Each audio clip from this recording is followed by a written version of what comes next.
Hi friends, welcome to Kannada moral stories.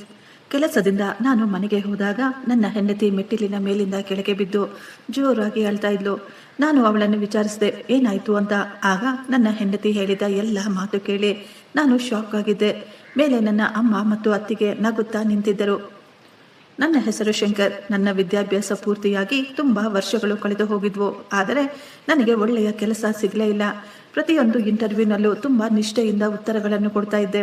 ಆದರೆ ಪ್ರತಿ ಬಾರಿಯೂ ಯಾವುದೋ ಒಂದು ಕಾರಣದಿಂದ ನನಗೆ ಕೆಲಸ ಸಿಗ್ತಾ ಇರಲಿಲ್ಲ. ನಿಧಾನವಾಗಿ ನನ್ನ ಭರವಸೆ ಕಡಿಮೆಯಾಗ್ತಾ ಇತ್ತು. ಆದರೆ ಮನೆಯನ್ನು ನಡೆಸಲು ಯಾವುದೋ ಸಣ್ಣ ಪುಟ್ಟ ಕೆಲಸ ಸಿಕ್ಕರೂ ನಾನು ಮುಜುಗರ ಪಡೆದೇ ಎಲ್ಲ ಕೆಲಸ ಮಾಡ್ತಾ ಇದ್ದೆ. ಅಂಗಡಿಗಳಲ್ಲಿ ಲೆಕ್ಕಾಚಾರ ಮಾಡುವುದು, ಗೋಡೌನಿನಲ್ಲಿ ಎಂಟ್ರಿ ಮಾಡಿಕೊಳ್ಳುವುದು, ಯಾವಾಗಾದರೂ ಆಫೀಸಿನಲ್ಲಿ ಸಣ್ಣ ಸಣ್ಣ ಕೆಲಸಗಳನ್ನು ಕೂಡ ಮಾಡ್ತಾ ಇದ್ದೆ. ನನಗೆ ಸಿಕ್ಕ ದುಡ್ಡಿನಿಂದ ಮನೆಯ ಸಣ್ಣ ಪುಟ್ಟ ಜವಾಬ್ದಾರಿಗಳನ್ನು ನಿಭಾಯಿಸಲು ಪ್ರಯತ್ನ ಪಡ್ತಾ ಇದ್ದೆ. ನನ್ನ ಮನೆಯಲ್ಲಿ ನನ್ನ ಅಮ್ಮ, ತಮ್ಮ ಮತ್ತು ತಂಗಿ ಇದ್ರು. ನನ್ನ ಅಪ್ಪ ತುಂಬ ಮೊದಲೇ ತೀರಿಕೊಂಡಿದ್ರು. ಮನೆಯ ದೊಡ್ಡ ಮಗನಾದ್ದರಿಂದ ಮನೆಯ ಎಲ್ಲ ಜವಾಬ್ದಾರಿ ನನ್ನ ಮೇಲೆ ಇತ್ತು. ಅಮ್ಮನಿಗೆ ಯಾವಾಗಲೂ ಹುಷಾರಿಲ್ಲದೆ ಅವರು ಏನೂ ಕೆಲಸ ಮಾಡ್ತಾ ಇರಲಿಲ್ಲ. ನನ್ನ ಚಿಕ್ಕ ತಮ್ಮ ಆಕಾಶ್ ಓದಿನಲ್ಲಿ ತುಂಬ ಮುಂದೆ ಇದ್ದ. ಅವನು ಎಷ್ಟೋ ಕಷ್ಟಪಟ್ಟು ಓದಿ ಬ್ಯಾಂಕಿನಲ್ಲಿ ಒಂದು ಕೆಲಸವನ್ನು ಸಂಪಾದಿಸಿದ. ಅವನಿಗೆ ಒಳ್ಳೆಯ ಸಂಬಳ ಕೂಡ ಬರ್ತಾ ಇತ್ತು. ಅದಕ್ಕಾಗಿ ಮನೆಯಲ್ಲಿ ಅವನಿಗೆ ತುಂಬ ಹೆಚ್ಚಿನ ಗೌರವ ಕೊಡ್ತಾ ಇದ್ರು. ಅಮ್ಮ ಎಲ್ಲರಿಗೂ ತುಂಬ ಹೆಮ್ಮೆಯಿಂದ ಹೇಳ್ಕೊಳ್ತಾ ಇದ್ರು, ನನ್ನ ಮಗ ಬ್ಯಾಂಕಿನಲ್ಲಿ ಆಫೀಸರ್ ಆಗಿ ಕೆಲಸ ಮಾಡ್ತಾ ಇದ್ದಾನೆ ಅಂತ. ಕೆಲಸ ಸಿಕ್ಕ ತಕ್ಷಣ ಅವನಿಗೆ ಸಂಬಂಧಗಳು ಬರಲು ಶುರುವಾದವು. ಕೆಲವೇ ದಿನಗಳಲ್ಲಿ ಅವನ ಮದುವೆ ಕೂಡ ನಡೆಯಿತು. ದೀಪಾ ಕೂಡ ಅದೇ ಬ್ಯಾಂಕಿನಲ್ಲಿ ಕ್ಲರ್ಕ್ ಆಗಿ ಕೆಲಸ ಮಾಡ್ತಾ ಇದ್ಲು. ಇಬ್ಬರಿಗೂ ಒಳ್ಳೆಯ ಕೆಲಸ, ಒಳ್ಳೆಯ ಸಂಪಾದನೆ ಇತ್ತು.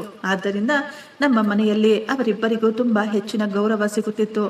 ಅಮ್ಮ ಅವರಿಬ್ಬರ ಎಲ್ಲ ಅವಶ್ಯಕತೆಗಳನ್ನು ಪೂರೈಸುತ್ತಿದ್ಲು. ಅವರಿಗೇನಾದರೂ ಇಷ್ಟವಾದರೆ ತಕ್ಷಣ ಅವುಗಳನ್ನು ಕೊಂಡುಕೊಂಡು ಬರಲಾಗ್ತಾ ಇತ್ತು. ಅವರು ಎಲ್ಲಾದರೂ ಸುತ್ತಾಡಲು ಹೋಗಬೇಕು ಅಂತ ಅಂದುಕೊಂಡ್ರೆ ಅಮ್ಮ ಎಷ್ಟೋ ಸಂತೋಷವಾಗಿ ಅವರನ್ನು ಕಳುಹಿಸಿಕೊಡ್ತಾ ಇದ್ಲು. ಇದೆಲ್ಲ ನೋಡಿ ನಾನು ನಗುತ್ತಿದ್ದೆ. ಆದರೆ ಒಳಗೊಳಗೆ ನನಗೆ ತುಂಬ ದುಃಖವಾಗ್ತಾ ಇತ್ತು. ಯಾಕೆಂದರೆ ನಾನು ಕೂಡ ಈ ಮನೆಯ ಮಗನೇ. ನಾನು ಯಾವತ್ತೂ ಇಲ್ಲ ಅನ್ನದೇ ನನ್ನ ಕೈಲಾದಷ್ಟು ಈ ಮನೆಗೆ ಸಹಾಯ ಮಾಡ್ತಾ ಇದ್ದೆ. ಆದರೆ ನನ್ನ ಪಾಲಿಗೆ ಯಾವತ್ತೂ ಒಬ್ಬ ದೊಡ್ಡ ಮಗನಿಗೆ ಸಿಗಬೇಕಾದ ಗೌರವ ಸಿಗಲೇ ಇಲ್ಲ. ಎಷ್ಟೋ ಬಾರಿ ನಾನು ಬೆಳಿಗ್ಗೆಯಿಂದ ರಾತ್ರಿಯವರೆಗೂ ಕಷ್ಟಪಟ್ಟು ಕೆಲಸ ಮಾಡಿ ಸುಸ್ತಾಗಿ ಮನೆಗೆ ಬಂದಾಗ ಯಾರೂ ನನ್ನನ್ನು ಕೇಳ್ತಾ ಇರಲಿಲ್ಲ, ಶಂಕರ್ ನೀನು ಊಟ ಮಾಡಿದ್ಯಾ ಇಲ್ವಾ, ನಿನ್ನ ದಿನ ಹೇಗಿತ್ತು ಅಂತ. ಆದರೆ ನನ್ನ ತಮ್ಮ ಆಫೀಸಿನಿಂದ ಬಂದ ತಕ್ಷಣ ಅಮ್ಮ ಅವನಿಗಾಗಿ ಬಿಸಿ ಬಿಸಿ ಟೀಯನ್ನು ತಯಾರು ಮಾಡಿ ಕೊಡ್ತಾ ಇದ್ರು. ಅವನಿಗಿಷ್ಟವಾದ ಅಡಿಗೆ ತಯಾರಿಸುತ್ತಿದ್ರು. ಪದೇ ಪದೇ ಕೇಳ್ತಾ ಇದ್ರು, ಮಗ ನಿನ್ನ ಆರೋಗ್ಯ ಚೆನ್ನಾಗಿದೆ ತಾನೆ, ಈ ದಿನ ಹೇಗಿತ್ತು, ಕೆಲಸದ ಮೇಲೆ ಎಲ್ಲ ಸರಿ ಇದೆ ತಾನೆ ಅಂತ. ದೀಪಾ ಮನೆಗೆ ಬಂದ ತಕ್ಷಣ ಎಲ್ಲರಿಗೂ ತುಂಬ ಅಚ್ಚುಮೆಚ್ಚಿನವಳಾಗಿ ಬಿಟ್ಟಿದ್ಲು. ಯಾಕೆಂದ್ರೆ ಅವಳ ಕೈಯಲ್ಲೂ ಒಳ್ಳೆಯ ಕೆಲಸವಿತ್ತು. ಅಮ್ಮ ಯಾವಾಗಲೂ ಅವಳನ್ನು ಹೊಗಳುತ್ತಾ ಹೇಳ್ತಾ ಇದ್ರು, ಎಷ್ಟೋ ಅದೃಷ್ಟ ಮಾಡಿದ್ರೆ ಮಾತ್ರ ನಿನ್ನಂತಹ ಸೊಸೆ ಸಿಗಲು ಸಾಧ್ಯ ಅಂತ. ನಾನು ಅವರ ಮಾತುಗಳನ್ನು ಸೈಲೆಂಟ್ ಆಗಿ ಕೇಳಿಸಿಕೊಳ್ತಾ ಇದ್ದೆ. ನನಗೆ ಅವರುಗಳ ಮೇಲೆ ಯಾವುದೇ ಬೇಸರ ಇರಲಿಲ್ಲ. ಆದರೆ ನನಗೆ ಈಗ ಪೂರ್ತಿಯಾಗಿ ಅರ್ಥವಾಗಿ ಬಿಟ್ಟಿತ್ತು, ಈ ಮನೆಯಲ್ಲಿ ಪ್ರೀತಿಗೆ ಕಷ್ಟಪಡುವವರಿಗೆ ಯಾವುದೇ ಬೆಲೆ ಇರೋದಿಲ್ಲ. ಯಾರು ಹೆಚ್ಚಾಗಿ ಸಂಪಾದಿಸುತ್ತಾರೋ ಅವರಿಗೆ ಮಾತ್ರ ಈ ಮನೆಯಲ್ಲಿ ಗೌರವ ಸಿಗೋದು ಅಂತ. ಎಷ್ಟೋ ಬಾರಿ ರಾತ್ರಿಯಲ್ಲಿ ಒಂಟಿಯಾಗಿ ಕುಳಿತುಕೊಂಡು ನಾನು ಇದನ್ನೇ ಯೋಚಿಸುತ್ತಿದ್ದೆ. ನಿಜವಾಗಿಯೂ ನನಗೆ ಯಾವುದೇ ಬೆಲೆ ಇಲ್ವಾ? ನನಗೆ ಒಳ್ಳೆಯ ಕೆಲಸ ಇಲ್ಲ ಅಂತ ನನಗೆ ಯಾರೂ ಗೌರವ ಕೊಡೋದಿಲ್ವಾ? ಈ ಪ್ರಶ್ನೆ ನನ್ನ ಮನಸ್ಸಿನಲ್ಲಿ ಪ್ರತಿದಿನ ಕಾಡ್ತಾ ಇತ್ತು. ಆದರೂ ನಾನು ಯಾವತ್ತೂ ಬೇಸರ ಮಾಡಿಕೊಳ್ಳಲಿಲ್ಲ. ನಾನು ಪ್ರತಿದಿನ ಬೆಳಿಗ್ಗೆ ಎಷ್ಟೋ ಹುಮ್ಮಸ್ಸಿನಿಂದ ಮನೆಯಿಂದ ಹೊರಡುತ್ತಿದ್ದೆ. ಬಹುಶಃ ಈ ದಿನ ನನ್ನ ಅದೃಷ್ಟ ಬದಲಾಗಬಹುದು, ಬಹುಶಃ ನನಗೆ ಒಳ್ಳೆಯ ಕೆಲಸ ಸಿಗಬಹುದು ಅಂತ. ಆಗ ನನ್ನ ಅಮ್ಮ ನನ್ನ ಮೇಲೆ ಸ್ವಲ್ಪ ಪ್ರೀತಿ ತೋರಿಸುತ್ತಾರೆ, ನನ್ನನ್ನು ಕೂಡ ಹೆಮ್ಮೆಯಾಗಿ ಗೌರವದಿಂದ ನೋಡ್ಕೊಳ್ತಾರೆ ಅಂತ ನಾನು ಅಂದುಕೊಂಡಿದ್ದೆ. ಒಂದು ದಿನ ನಾನು ಇಂಟರ್ವ್ಯೂ ಕೊಡಲು ಹೋಗಿದ್ದೆ. ಆಗಲೇ ನಾನು ಗಮನಿಸಿದೆ, ಒಬ್ಬ ವಯಸ್ಸಾದ ಮಹಿಳೆ ದಾರಿ ಪಕ್ಕದಲ್ಲಿ ಕುಳಿತುಕೊಂಡು ಆಕೆ ತುಂಬಾ ಜೋರಾಗಿ ಉಸಿರಾಡ್ತಾ ಇದ್ಲು. ನಾನು ಆಕೆಯನ್ನು ಗಮನಿಸಿದಾಗ ಗೊತ್ತಾಯಿತು, ಆಕೆ ನಮ್ಮ ಕಾಲೋನಿಯಲ್ಲೇ ಇರುವ ಮಹಿಳೆ ಅಂತ. ಅವರ ಮನೆ ನಮ್ಮ ಮನೆಗಿಂತಲೂ ಸ್ವಲ್ಪ ದೂರದಲ್ಲಿತ್ತು. ನಾನು ಆಕೆಯನ್ನು ಸಣ್ಣ ವಯಸ್ಸಿನಿಂದಲೂ ನೋಡುತ್ತಿದ್ದೆ. ಅವರು ತುಂಬಾ ಬಡವರು.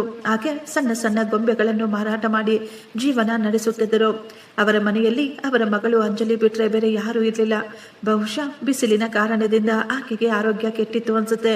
ಆಕೆ ದಾರಿ ಪಕ್ಕದಲ್ಲಿ ಕುಳಿತು ತುಂಬಾ ಜೋರಾಗಿ ಉಸಿರು ತೆಗೆದುಕೊಳ್ಳುತ್ತಾ ಉಸಿರಾಡಲು ಕಷ್ಟಪಡ್ತಾ ಇದ್ರು. ನಾನು ತಕ್ಷಣ ಅವರ ಬಳಿ ಹೋಗಿ, ಆಂಟಿ ನಿಮ್ಗೆ ಏನಾಯ್ತು, ನೀವು ಚೆನ್ನಾಗಿದ್ದೀರಾ ತಾನೆ ಅಂತ ಕೇಳಿದಾಗ ಅವರು ತುಂಬಾ ಕಷ್ಟದಿಂದ ನನ್ನನ್ನೇ ನೋಡುತ್ತಾ, ಮಗ ನನಗೆ ತುಂಬ ಬಾಯಾರಿಕೆಯಾಗಿದೆ, ನನಗೆ ಸ್ವಲ್ಪ ನೀರು ಸಿಗುತ್ತಾ ಅಂತ ಕೇಳಿದ್ರು. ನಾನು ಒಂದೇ ಒಂದು ಕ್ಷಣ ಕೂಡ ಯೋಚಿಸದೆ ಹತ್ತಿರದ ಅಂಗಡಿಯಿಂದ ನೀರಿನ ಬಾಟಲ್ ತೆಗೆದುಕೊಂಡು ಬಂದೆ. ಆದರೆ ನಾನು ಬರುವಷ್ಟರಲ್ಲಿ ಆಕೆ ನೆಲದ ಮೇಲೆ ಬಿದ್ದಿದ್ದಳು. ಆಕೆಯನ್ನು ಆ ಸ್ಥಿತಿಯಲ್ಲಿ ನೋಡಿ ನನಗೆ ತುಂಬ ಗಾಬರಿಯಾಗಿತ್ತು. ನಾನು ಆಕೆಯನ್ನು ಎಬ್ಬಿಸಲು ತುಂಬ ಪ್ರಯತ್ನ ಪಡ್ತಾ ಇದ್ದೆ. ಆದರೆ ಆಕೆ ಕಣ್ಣು ಬಿಟ್ಟು ನೋಡಲಿಲ್ಲ. ನಾನು ಅಲ್ಲೇ ಇದ್ದ ಜನರ ಸಹಾಯ ಪಡೆದು ಆಕೆಯನ್ನು ಆಸ್ಪತ್ರೆಗೆ ಕರೆದುಕೊಂಡು ಹೋದೆ. ದಾರಿಯುದ್ದಕ್ಕೂ ನಾನು ಆಕೆಗೆ ಧೈರ್ಯ ಹೇಳ್ತಾ ಇದ್ದೆ. ಆಂಟಿ, ನೀವು ಧೈರ್ಯವಾಗಿರಿ, ಇನ್ನು ಸ್ವಲ್ಪ ಸಮಯದಲ್ಲೇ ಡಾಕ್ಟರ್ ನಿಮಗೆ ಚಿಕಿತ್ಸೆಯನ್ನು ಕೊಡುತ್ತಾರೆ, ಎಲ್ಲವೂ ಸರಿ ಹೋಗುತ್ತದೆ ಅಂತ. ಆಕೆ ಒಮ್ಮೆ ಕಣ್ಣು ಬಿಟ್ಟು ನನ್ನ ಮಗಳು ಅಂತ ಕಣ್ಣು ಮುಚ್ಚಿಬಿಟ್ರು. ಆಸ್ಪತ್ರೆಗೆ ಹೋದ ತಕ್ಷಣ ಡಾಕ್ಟರ್ಗಳು ಆಕೆಯನ್ನು ಚೆಕ್ ಮಾಡಿ ಹೇಳಿದ್ರು, ಮೊದಲೇ ಕರೆದುಕೊಂಡು ಬರಬೇಕಾಗಿತ್ತು, ಹೃದಯಾಘಾತದಿಂದ ಅವರು ದಾರಿ ಮಧ್ಯದಲ್ಲೇ ಸತ್ತು ಹೋಗಿದ್ದಾರೆ. ಈ ಮಾತು ಕೇಳಿದ ತಕ್ಷಣ ನನ್ನ ಕಾಲ ಕೆಳಗಿನ ಭೂಮಿ ಕುಸಿದಂತೆ ಆಗ್ಬಿಟ್ಟಿತ್ತು. ನನ್ನ ಮೇಲೆ ನನಗೆಷ್ಟೋ ಕೋಪ ಬರ್ತಾ ಇತ್ತು. ಬಹುಶಃ ನಾನು ಸ್ವಲ್ಪ ಸಮಯದ ಮೊದಲೇ ಬಂದಿದ್ರೆ ಆಕೆಯನ್ನು ಉಳಿಸಬಹುದಾಗಿತ್ತು ಅಂತ. ಆದರೆ ಈಗ ಏನು ಮಾಡಲು ಸಾಧ್ಯವಿರಲಿಲ್ಲ. ನಾನು ಎಷ್ಟೋ ದುಃಖದಿಂದ ಅವರನ್ನು ತೆಗೆದುಕೊಂಡು ಅವರ ಮನೆಗೆ ಹೋದೆ. ಅಂಜಲಿ ತನ್ನ ಅಮ್ಮನನ್ನು ಆ ಸ್ಥಿತಿಯಲ್ಲಿ ನೋಡಿ ಅವರು ಜೋರಾಗಿ ಅಳಲು ಶುರು ಮಾಡಿದ್ಲು. ಅಮ್ಮ, ನೀವು ನನ್ನನ್ನು ಒಂಟಿಯಾಗಿ ಬಿಟ್ಟು ಹೇಗೆ ತಾನೇ ಹೋಗಲು ಸಾಧ್ಯ? ನಾನು ನಿಮಗಾಗಿ ಅಡಿಗೆಯನ್ನು ತಯಾರು ಮಾಡ್ತಾ ಇದ್ದೆ. ನೀವು ನನಗೆ ಹೇಳಿ ಹೋಗಿದ್ರಿ ನಾನು ಬೇಗ ವಾಪಸ್ ಬರ್ತೀನಿ ಅಂತ.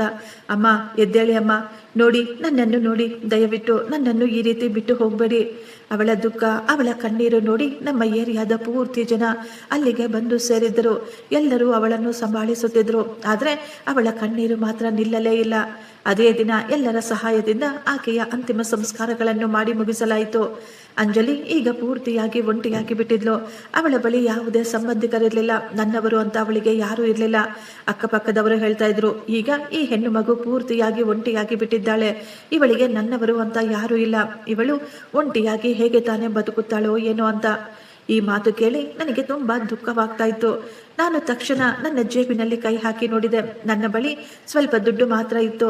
ನಾನು ಆ ದುಡ್ಡಿನಿಂದ ಸ್ವಲ್ಪ ರೇಷನ್ ಅನ್ನು ತಂದು ಅವರ ಮನೆಯಲ್ಲಿ ಇಟ್ಟುಬಿಟ್ಟೆ. ನಾನು ಅವಳಿಗೆ ಹೇಳಿದೆ, ನೀನು ಚಿಂತೆ ಮಾಡಬೇಡ, ನನ್ನಿಂದ ಎಷ್ಟಾಗುತ್ತೋ ಅಷ್ಟು ನಾನು ನಿನಗೆ ಸಹಾಯ ಮಾಡುತ್ತೇನೆ. ಅಂಜಲಿ ತುಂಬಾ ದುಃಖದಿಂದ ನನ್ನನ್ನೇ ನೋಡುತ್ತಾ, ಧನ್ಯವಾದಗಳು, ಈ ದಿನ ನೀವು ಬರದೇ ಇದ್ದಿದ್ರೆ ನನಗೆ ಅರ್ಥನೇ ಆಗ್ತಾ ಇರಲಿಲ್ಲ ನಾನು ಏನು ಮಾಡಬೇಕಾಗಿತ್ತು ಅಂತ. ಅವಳ ಮುಖದ ಮೇಲೆ ಎಷ್ಟೊಂದು ದುಃಖ ಮತ್ತು ಅಮಾಯಕತ್ವ ತುಂಬಿತ್ತು. ನಾನು ಮನೆಗೆ ಬಂದು ಅಮ್ಮನಿಗೆ ಎಲ್ಲ ಮಾತುಗಳನ್ನು ಹೇಳಿದೆ. ನನ್ನ ಮಾತನ್ನು ಕೇಳಿ ಅಮ್ಮ ಹೇಳಿದ್ರು, ನಿನಗೆ ನಿನ್ನ ಜೀವನದ ಬಗ್ಗೆ ಏನಾದರೂ ಚಿಂತೆ ಇದೆಯಾ ಇಲ್ವಾ? ಈ ದಿನ ನಿನಗೆ ಇಂಟರ್ವ್ಯೂ ಇತ್ತು, ಆದರೆ ನೀನು ಅದನ್ನು ಕೂಡ ಬಿಟ್ಟು ಈ ರೀತಿ ಎಲ್ಲರ ಮೇಲೆ ಅನುಕಂಪ ತೋರಿಸುತ್ತಾ ಇದ್ರೆ ನೀನು ಯಾವತ್ತೂ ಜೀವನದಲ್ಲಿ ಮುಂದುವರಿಯೋದಿಲ್ಲ. ಅಮ್ಮನ ಮಾತು ಕೇಳಿ ನನಗೆ ತುಂಬಾ ದುಃಖವಾಗಿತ್ತು. ಆದರೆ ನಾನು ಏನು ಮಾತನಾಡದೆ ಸೈಲೆಂಟ್ ಆಗಿ ನನ್ನ ರೂಮಿಗೆ ಹೊರಟು ಹೋದೆ. ಆ ರಾತ್ರಿ ಎಲ್ಲ ನನಗೆ ನಿದ್ದೆನೆ ಬರಲಿಲ್ಲ. ಪದೇ ನನಗೆ ಅಂಜಲಿಯ ಕಣ್ಣೀರು, ಅವಳ ದುಃಖ ನೆನಪಿಗೆ ಬರ್ತಾ ಇತ್ತು. ಬೆಳಿಗ್ಗೆ ಮತ್ತೆ ನಾನು ಅಂಜಲಿ ಮನೆಗೆ ಹೋದೆ. ನಾನು ಅವಳನ್ನು ಕೇಳಿದೆ, ನೀನು ಚೆನ್ನಾಗಿದೆಯಾ ತಾನೆ ಅಂತ. ಅಂಜಲಿ ಸಣ್ಣದಾಗಿ ಮುಗುಳ್ನಗುತ್ತಾ ನಾನು ಚೆನ್ನಾಗಿದ್ದೇನೆ ಅಂತ ಹೇಳಿದ್ಲು. ನಾನು ತುಂಬಾ ಸಮಯ ಕುಳಿತು ಮಾತನಾಡಿಕೊಳ್ತಾ ಇದ್ವು. ಅಂಜಲಿ ಹೇಳ್ತಾ ಇದ್ಲು, ನನಗೆ ನನ್ನವರು ಅಂತ ಬೇರೆ ಯಾರೂ ಇಲ್ಲ, ನಾನು ಎಲ್ಲೂ ಹೋಗಲು ಸಾಧ್ಯವಿಲ್ಲ. ಈ ದಿನವೇ ನಾನು ತೀರ್ಮಾನ ಮಾಡಿಕೊಂಡೆ, ನಾನು ಅವಳನ್ನೇ ಮದುವೆ ಮಾಡಿಕೊಳ್ಬೇಕು ಅಂತ. ನನಗೆ ಅವಳ ಸೌಂದರ್ಯಕ್ಕಿಂತಲೂ ಅವಳ ಅಮಾಯಕತ್ವ, ಮುಗ್ಧ ಮನಸ್ಸು ತುಂಬಾ ಇಷ್ಟವಾಗಿತ್ತು. ನಾನು ಮನೆಗೆ ಬಂದು ಅಮ್ಮನಿಗೆ ನೇರವಾಗಿ ಹೇಳಿಬಿಟ್ಟೆ, ನನಗೆ ಅಂಜಲಿ ಅಂದ್ರೆ ತುಂಬಾ ಇಷ್ಟ, ನಾನು ಅವಳನ್ನೇ ಮದುವೆ ಮಾಡಿಕೊಳ್ಳಬೇಕು ಅಂದುಕೊಂಡಿದ್ದೇನೆ. ಈ ಪ್ರಪಂಚದಲ್ಲಿ ಅವಳಿಗೆ ನನ್ನವರು ಅಂತ ಯಾರೂ ಇಲ್ಲ. ನಾನು ಅವಳಿಗೆ ನೆರವಾಗಿ ನಿಂತುಕೊಂಡ್ರೆ ಅವಳಿಗೆ ಒಂದು ಆಸರೆ ಸಿಕ್ಕ ಹಾಗೆ ಇರುತ್ತೆ, ಅವಳ ಜೀವನ ಕೂಡ ಸುಖವಾಗಿರುತ್ತೆ, ಅವಳಿಗೆ ನನ್ನವರು ಅಂತ ಯಾರಾದರೂ ಸಿಕ್ಕ ಹಾಗೆ ಇರುತ್ತೆ. ನನ್ನ ಮಾತು ಕೇಳಿ ಅಮ್ಮ ತುಂಬಾ ಕೋಪದಿಂದ ಕೂಗಾಡ್ತಾ ಇದ್ಲು. ಏನು, ನಿನ್ಗೇನಾದ್ರೂ ಬುದ್ಧಿ ಇದೆಯಾ ಇಲ್ವಾ? ಅಂತಹ ಬಿಕಾರಿಯನ್ನು ನಾನು ನನ್ನ ಮನೆಯ ಸೊಸೆ ಮಾಡ್ಕೊಳ್ಬೇಕಾ? ಇದು ಖಂಡಿತ ಸಾಧ್ಯವೇ ಇಲ್ಲ. ನಾನು ಯಾವತ್ತೂ ಇದಕ್ಕೆ ಒಪ್ಪಿಕೊಳ್ಳೋದಿಲ್ಲ. ನಮ್ಮ ಮನೆಯ ಚಿಕ್ಕ ಸೊಸೆಯನ್ನು ನೋಡು, ಅವಳು ಎಷ್ಟೊಂದು ವಿದ್ಯಾವಂತಳು, ಬ್ಯಾಂಕಿನಲ್ಲಿ ಕೆಲಸ ಮಾಡ್ತಾಳೆ, ಕೈ ತುಂಬಾ ಸಂಬಳ ಬರುತ್ತೆ. ನಾನು ನಿನಗಾಗಿ ಕೂಡ ಯಾವುದಾದರೂ ಒಳ್ಳೆಯ ಮನೆತನದ ಹುಡುಗಿಯನ್ನು ನೋಡುತ್ತೇನೆ. ನೀನು ನನ್ನ ಮನೆತನದ ಹೆಸರನ್ನು, ಗೌರವವನ್ನು ಹಾಳು ಮಾಡಬೇಕು ಅಂದುಕೊಂಡಿದ್ಯಾ ಅಂತ ಕೂಗಾಡಿದಾಗ, ಆದರೆ ನಾನು ಅಮ್ಮನಲ್ಲಿ ಎಷ್ಟೋ ವಿಧವಾಗಿ ಅರ್ಥ ಮಾಡಿಸಲು ಪ್ರಯತ್ನ ಪಟ್ಟೆ. ಮನುಷ್ಯರನ್ನು ಅವರ ದುಡ್ಡು ನೋಡಿ ಅಲ್ಲ, ಅವರ ಸಂಸ್ಕಾರ ನೋಡಿ ಗುರುತಿಸಬೇಕು ಅಂತ. ಆದರೆ ಅಮ್ಮ ನನ್ನ ಒಂದೇ ಒಂದು ಮಾತು ಸಹ ಕೇಳಲಿಲ್ಲ. ಆಗಲೇ ನಾನು ತೀರ್ಮಾನ ಮಾಡಿಕೊಂಡೆ, ನಾನು ಅಂಜಲಿಯ ಜೊತೆ ರಿಜಿಸ್ಟರ್ ಮದುವೆ ಮಾಡಿಕೊಳ್ಬೇಕು ಅಂತ. ನಾನು ಅವಳ ಬಳಿ ಹೋಗಿ ನನ್ನ ಮನಸ್ಸನ್ನಲ್ಲಿದ್ದ ಮಾತನ್ನು ಅವಳ ಜೊತೆ ಹೇಳಿದೆ. ಮೊದಲು ಅಂಜಲಿ ನನ್ನ ಮಾತು ಕೇಳಿ ತುಂಬಾ ಗಾಬರಿ ಪಟ್ಟುಕೊಂಡ್ಳು. ಅವಳ ತಕ್ಷಣ ಹೇಳಿದ್ದು, ನಿಮ್ಮ ಮನೆಯವರು ಈ ಸಂಬಂಧಕ್ಕೆ ಯಾವತ್ತೂ ಒಪ್ಪಿಕೊಳ್ಳುವುದಿಲ್ಲ, ನನ್ನಿಂದ ನಿಮ್ಮ ಮನೆಯಲ್ಲಿ ಯಾವುದೋ ಗಲಾಟೆ ನಡೆಯುವುದು ನನಗಿಷ್ಟವಿಲ್ಲ ಅಂತ. ನಾನು ಅವಳ ಕೈಯನ್ನು ಹಿಡಿದುಕೊಂಡು, ನೀನು ನನ್ನ ಚಿಂತೆ ಮಾಡಬೇಡ, ನಾನು ಎಲ್ಲವನ್ನೂ ಸಂಭಾಳಿಸುತ್ತೇನೆ. ಮೊದಲು ನಾವು ಮದುವೆ ಮಾಡಿಕೊಳ್ಳೋಣ, ನಂತರ ನಿಧಾನವಾಗಿ ಎಲ್ಲ ಸರಿ ಹೋಗುತ್ತದೆ ಅಂತ ಹೇಳಿದೆ. ನನ್ನ ಮಾತು ಕೇಳಿ ಅಂಜಲಿ ಸ್ವಲ್ಪ ಸಮಯ ಏನನ್ನೋ ಯೋಚಿಸುತ್ತಾ ನಂತರ ಸರಿ ಎಂದು ತಲೆಯಾಡಿಸಿದ್ಲು. ನಾನು ಅಂಜಲಿಯನ್ನು ರಿಜಿಸ್ಟರ್ ಆಫೀಸ್ಗೆ ಕರೆದುಕೊಂಡು ಹೋದೆ. ನಾನು ನನ್ನ ಕೆಲವು ಗೆಳೆಯರನ್ನು ಸಹ ಅಲ್ಲಿಗೆ ಕರೆಸಿದೆ. ಅವರು ನಮ್ಮ ಮದುವೆಗೆ ಸಾಕ್ಷಿಗಳಾಗಬೇಕು ಅಂತ. ಅಧಿಕಾರಿಗಳು ನಮ್ಮಿಬ್ಬರನ್ನು ಬೇರೆ ಬೇರೆಯಾಗಿ ವಿಚಾರಿಸಿದ್ರು. ನಾವು ಒಪ್ಪಿಕೊಂಡು ಮದುವೆ ಮಾಡಿಕೊಳ್ತಾ ಇದ್ದೀವಾ ಅಥವಾ ಯಾರ ಒತ್ತಡದಿಂದ ಈ ಮದುವೆ ನಡೆಯುತ್ತಿದೆಯಾ ಅಂತ. ಎಲ್ಲ ಪ್ರಕ್ರಿಯೆಗಳು ಪೂರ್ತಿಯಾದ ನಂತರ ನಮ್ಮ ಮದುವೆ ನಡೆದಿತ್ತು. ಆ ಸಮಯದಲ್ಲಿ ಅಂಜಲಿ ಮುಗುಳ್ನಾಗುತ್ತಾ ನನ್ನ ಕೈಯನ್ನು ಹಿಡಿದುಕೊಂಡಿದ್ಲು. ಅವಳ ಮುಖದ ಮೇಲೆ ಮೊಟ್ಟ ಮೊದಲ ಬಾರಿ ನಾನು ಸಂತೋಷವನ್ನು ನೋಡ್ತಾ ಇದ್ದೆ. ಆದ್ರೆ ನಮ್ಮಿಬ್ಬರಿಗೂ ಗೊತ್ತು ನಮ್ಮ ಮುಂದಿನ ಜೀವನ ಎಷ್ಟೊಂದು ಕಷ್ಟ ಅಂತ. ನಾವು ಈಗ ಮನೆಗೆ ಹೋಗಿ ನಮ್ಮ ಪರಿವಾರದವರಿಗೆ ಎಲ್ಲ ಸತ್ಯವನ್ನು ಹೇಳಬೇಕಾಗಿತ್ತು. ದಾರಿಯುದ್ದಕ್ಕೂ ಅಂಜಲಿ ಪದೇ ಪದೇ ನನ್ನನ್ನು ಕೇಳ್ತಾ ಇದ್ಲು, ನಿಮ್ಮ ಅಮ್ಮ ನನ್ನನ್ನು ಒಪ್ಪಿಕೊಳ್ತಾ ಇದ್ರೆ ಹೇಗೆ ಅಂತ. ನಾನು ಅವಳಿಗೆ ನಂಬಿಕೆಯನ್ನು ಕೊಟ್ಟೆ. ಏನೇ ಆದರೂ ಸರಿ, ನಾನು ನಿನ್ನನ್ನು ಯಾವತ್ತೂ ಕೈ ಬಿಡೋದಿಲ್ಲ. ನಾವು ಮನೆಗೆ ಹೋಗಿ ತಲುಪಿದಾಗ ಮನೆ ಕೆಲಸದವಳು ಮನೆ ಬಾಗಿಲನ್ನು ಓಪನ್ ಮಾಡಿ ನಮ್ಮಿಬ್ಬರನ್ನು ಹಾರಗಳಲ್ಲಿ ನೋಡಿ ಆಕೆ ತುಂಬಾ ಶಾಕ್ ಆಗಿದ್ರು. ನಾವಿಬ್ಬರು ಒಳಗೆ ಬಂದಾಗ ನನ್ನ ಹೃದಯ ಜೋರು ಜೋರಾಗಿ ಹೊಡೆದುಕೊಳ್ತಾ ಇತ್ತು. ನಾನು ಜೋರಾಗಿ, ಅಮ್ಮ, ಎಲ್ಲರೂ ಇಲ್ಲಿಗೆ ಬನ್ನಿ, ನಿಮ್ಮ ಜೊತೆ ತುಂಬಾ ಮುಖ್ಯವಾದ ವಿಷಯ ಮಾತನಾಡಬೇಕು ಅಂತ ಕರೆದೆ. ನನ್ನ ಧ್ವನಿ ಕೇಳಿ ಮನೆಯ ಎಲ್ಲರೂ ಹಾಲ್ಗೆ ಬಂದ್ರು. ನಾನು ಧೈರ್ಯವಾಗಿ ಹೇಳಿದೆ, ಅಮ್ಮ, ನಾನು ಅಂಜಲಿಯ ಜೊತೆ ಮದುವೆ ಮಾಡಿಕೊಂಡಿದ್ದೇನೆ. ನನ್ನ ಮಾತು ಕೇಳಿದ ತಕ್ಷಣ ಅವರೆಲ್ಲರೂ ಶಾಕ್ ಆಗ್ಬಿಟ್ರು. ಸ್ವಲ್ಪ ಸಮಯ ಯಾರ ಬಾಯಿಂದಲೂ ಒಂದೇ ಒಂದು ಮಾತು ಕೂಡ ಬರಲಿಲ್ಲ. ನಂತರ ಅಮ್ಮ ಕೋಪದಿಂದ, ನಮ್ಮ ವಿರುದ್ಧ ಹೋಗಿ ಮದುವೆ ಮಾಡಿಕೊಳ್ಳಲು ನಿನಗೆಷ್ಟೋ ಧೈರ್ಯ? ಇಷ್ಟಕ್ಕೂ ಇವಳು ನಿನಗೆ ಯಾವ ಮಾಟ ಮಂತ್ರ ಮಾಡಿಸಿ ಇಟ್ಟಿದ್ದಾಳೆ? ಇವಳಿಗಾಗಿ ನೀನು ನಿನ್ನ ತಂದೆ ತಾಯಿಯ ಗೌರವವನ್ನು ಹಾಳು ಮಾಡಿಬಿಟ್ಟೆ. ನಾವು ನಿನ್ನನ್ನು ಎಷ್ಟೋ ವರ್ಷ ಎಷ್ಟೋ ಕಷ್ಟಪಟ್ಟು ಸಾಕಿದ್ದೇವೆ. ಅದಕ್ಕೆ ನೀನು ನಮಗೆ ಇವತ್ತು ಈ ದಿನವನ್ನು ತೋರಿಸುತ್ತಿದ್ದೀಯಾ ಅಂತ ಕೂಗಾಡ್ತಾ ಇದ್ರು. ನಾನು ಸೈಲೆಂಟ್ ಆಗಿ ತಲೆ ಬಗ್ಗಿಸಿಕೊಂಡು ಅವರ ಮಾತುಗಳನ್ನು ಕೇಳಿಸ್ಕೊಳ್ತಾ ಇದ್ದೆ. ಆಗಲೇ ದೀಪಾ ಕೂಡ ಮಾತನಾಡಿದ್ಲು. ಬಾಬಾ, ನೀವು ಇದೆಂತ ಕೆಲಸ ಮಾಡಿದಿರಿ? ನೀವು ಎಂತಹ ಬಡ ಹುಡುಗಿಯನ್ನು ನಮ್ಮ ಮನೆಗೆ ಕರೆದುಕೊಂಡು ಬಂದಿದ್ದೀರಾ? ನಿಮಗೆ ನಮ್ಮ ಮನೆತನದ ಗೌರವ, ನಮ್ಮ ಸ್ಟೇಟಸ್ ಬಗ್ಗೆ ಸ್ವಲ್ಪ ಕೂಡ ಚಿಂತೆ ಇಲ್ವಾ? ಇವಳು ನಮ್ಮ ಪರಿವಾರದ ಜೊತೆ ಹೇಗೆ ತಾನೇ ಹೊಂದಿಕೊಳ್ಳಲು ಸಾಧ್ಯ? ಇವಳಿಗೆ ನಮ್ಮ ಮನೆಯ ಪದ್ಧತಿಗಳ ಬಗ್ಗೆ ಏನೂ ಗೊತ್ತೇ ಇರೋದಿಲ್ಲ. ಇವಳನ್ನು ನೋಡಿ ಜನ ಎಲ್ಲ ಏನಂತಾರೆ? ಇಷ್ಟು ದೊಡ್ಡ ಪರಿವಾರದಲ್ಲಿ ಇದೆಂತಹ ಬಿಕಾರಿ ಸೊಸೆಯನ್ನು ಕರೆದುಕೊಂಡು ಬಂದಿದ್ದಾರೆ ಅಂತ ನಮ್ಮೆಲ್ಲರನ್ನು ನೋಡಿ ಎಷ್ಟೊಂದು ಅವಮಾನ ಮಾಡ್ತಾರೆ ಗೊತ್ತಾ? ಇವಳನ್ನು ಮದುವೆ ಮಾಡಿಕೊಳ್ಳುವುದಕ್ಕಿಂತ ನೀವು ಮದುವೆನೇ ಮಾಡಿಕೊಳ್ಳದೆ ಹಾಗೆ ಇದ್ದಿದ್ರೆ ಎಷ್ಟೋ ಚೆನ್ನಾಗಿರ್ತಾ ಇತ್ತು. ಅವಳ ಮಾತು ಕೇಳಿ ಅಂಜಲಿ ನಾಚಿಕೆಯಿಂದ ತಲೆ ಬಗ್ಗಿಸಿಕೊಂಡಿದ್ಲು. ಅವಳ ಕಣ್ಣುಗಳಲ್ಲಿ ನೀರು ತುಂಬಿ ಬಂದಿತ್ತು. ಆದರೆ ಅವಳು ಒಂದೇ ಒಂದು ಮಾತು ಕೂಡ ಹೇಳಲಿಲ್ಲ. ಆಗಲೇ ನನ್ನ ತಮ್ಮ ನಗುತ್ತಾ ಹೇಳ್ದ, ಅಣ್ಣ, ಮೊದಲು ನೀನು ನಿನ್ನ ಖರ್ಚುಗಳನ್ನು ಖುದ್ದು ನಿಭಾಯಿಸುವುದನ್ನು ಕಲಿ. ಇಲ್ಲಿಯವರೆಗೂ ಮನೆಯವರ ದುಡ್ಡಿನ ಮೇಲೆ ನೀನು ಬದುಕುತ್ತಿದ್ದೀಯಾ. ಅಷ್ಟು ಸಾಲದೆಂಬಂತೆ ಇನ್ನೊಂದು ಜವಾಬ್ದಾರಿಯನ್ನು ಕೂಡ ನಮ್ಮ ತಲೆಯ ಮೇಲೆ ತಂದಿಟ್ಟಿದೀಯಾ. ಈಗ ಇವಳ ಜವಾಬ್ದಾರಿಯನ್ನು ಕೂಡ ನಾವು ನಿಭಾಯಿಸಬೇಕಾ? ಅವನ ಮಾತು ಕೇಳಿ ನನಗೆ ತುಂಬಾ ದುಃಖವಾಯಿತು. ಆದರೆ ನನ್ನನ್ನು ನಾನು ಸಂಭಾಳಿಸಿಕೊಳ್ಳುತ್ತಾ ಶಾಂತವಾಗಿ ಹೇಳಿದೆ, ಈಗ ಸದ್ಯಕ್ಕೆ ನನಗೆ ಯಾವುದೇ ಒಳ್ಳೆಯ ಕೆಲಸ ಇಲ್ಲ. ಆದರೆ ನಾನು ಪ್ರಯತ್ನ ಪಡ್ತಾ ಇದ್ದೀನಿ. ನನಗೆ ನಂಬಿಕೆ ಇದೆ, ನನಗೆ ಯಾವುದೋ ಒಂದು ಒಳ್ಳೆಯ ಕೆಲಸ ಸಿಕ್ಕೇ ಸಿಗುತ್ತೆ ಅಂತ. ನಾನು ಯಾರ ಮೇಲೆಯೂ ಭಾರವಾಗಿ ಇರೋದಿಲ್ಲ. ನನಗೆ ಕೇವಲ ಕೆಲವು ದಿನ ಆಸರೆ ಬೇಕು ಅಷ್ಟೇ. ನಂತರ ನಾನು ಬೇರೆ ಮನೆ ಮಾಡಿಕೊಂಡು ಹೊರಟು ಹೋಗುತ್ತೇನೆ. ನಾನು ಅಮ್ಮನನ್ನು ನೋಡಿ, ಅಮ್ಮ, ನನಗೆ ಇರಲು ಮನೆಯಲ್ಲಿ ಯಾವುದಾದರೂ ಒಂದು ಸಣ್ಣ ರೂಮ್ ಕೊಡಿ ಸಾಕು. ನನಗೆ ಕೆಲಸ ಸಿಗುವವರೆಗೂ ನಾವು ಅಲ್ಲೇ ಇರ್ತೀವಿ. ನಂತರ ನಾನು ನಿಮಗೆ ಯಾವತ್ತೂ ಯಾವುದೇ ತೊಂದರೆ ಕೊಡೋದಿಲ್ಲ ಅಂತ ಹೇಳಿದೆ. ಅಮ್ಮ ಸ್ವಲ್ಪ ಸಮಯ ನಮ್ಮನ್ನೇ ಗುರಾಯಿಸುತ್ತಾ ನಂತರ ಹೇಳಿದ್ರು, ಆಯ್ತು, ನಿನಗೆ ಇವಳ ಜೊತೆ ಇರಬೇಕು ಅಂತ ಅಷ್ಟೊಂದು ಆಸೆ ಇದ್ರೆ ನೀನು ಅವಳ ಜೊತೆನೇ ಇರು. ಆದರೆ ಇನ್ನು ಮುಂದೆ ಈ ಮನೆಯಲ್ಲಿ ನಿನಗೆ ಯಾವುದೇ ಗೌರವ ಇರೋದಿಲ್ಲ. ನಿನ್ನ ರೂಮಿನಲ್ಲಿ ನೀನು ಹೋಗುವ ಹಾಗಿಲ್ಲ. ಸ್ಟೋರ್ ರೂಮಿನಲ್ಲಿ ನೀವಿಬ್ರು ಇರಿ. ಇನ್ನು ನನ್ನಿಂದ ಬೇರೆ ಯಾವುದಕ್ಕೂ ನೀವು ನಿರೀಕ್ಷೆ ಮಾಡಬೇಡ. ಆಕೆಯ ಮಾತು ಕೇಳಿ ನನಗೆ ತುಂಬಾ ದುಃಖವಾಯಿತು. ಆದರೆ ತಲೆ ಮರೆಸಿಕೊಳ್ಳಲು ನಮಗೆ ಸ್ವಲ್ಪ ಜಾಗ ಸಿಕ್ಕಿತ್ತು. ನಾನು ಅಂಜಲಿಯನ್ನು ನೋಡಿ ಹೇಳಿದೆ, ನಡಿ, ನಾವು ಅಲ್ಲೇ ಇರೋಣ. ನಾವಿಬ್ಬರು ನಮ್ಮ ಸಾಮಾನುಗಳನ್ನು ತೆಗೆದುಕೊಂಡು ಆ ಸಣ್ಣ ರೂಮಿಗೆ ಹೋದ್ವಿ. ಆ ರೂಮಿನಲ್ಲಿ ಹಳೆಯ ಸಾಮಾನುಗಳು, ಮುರಿದ ಒಂದು ಹಳೆಯ ಮಂಚ, ಅಲ್ಲಿ ಫ್ಯಾನ್ ಕೂಡ ಸರಿಯಾಗಿ ಕೆಲಸ ಮಾಡ್ತಾ ಇರಲಿಲ್ಲ. ಆ ರೂಮು ಪೂರ್ತಿಯಾಗಿ ಧೂಳಿನಿಂದ ತುಂಬಿತ್ತು. ಎಲ್ಲವನ್ನು ನೋಡಿ ನಾನು ಮುಗುಳ್ನಗುತ್ತಾ ಹೇಳಿದೆ, ಅಂಜಲಿ, ನೀನು ಬೇಸರ ಮಾಡಿಕೊಳ್ಳಬೇಡ. ಕೆಲವು ದಿನ ಈ ಚಿಕ್ಕ ರೂಮ್ನಲ್ಲಿ ಅಡ್ಜಸ್ಟ್ ಮಾಡಿಕೊ.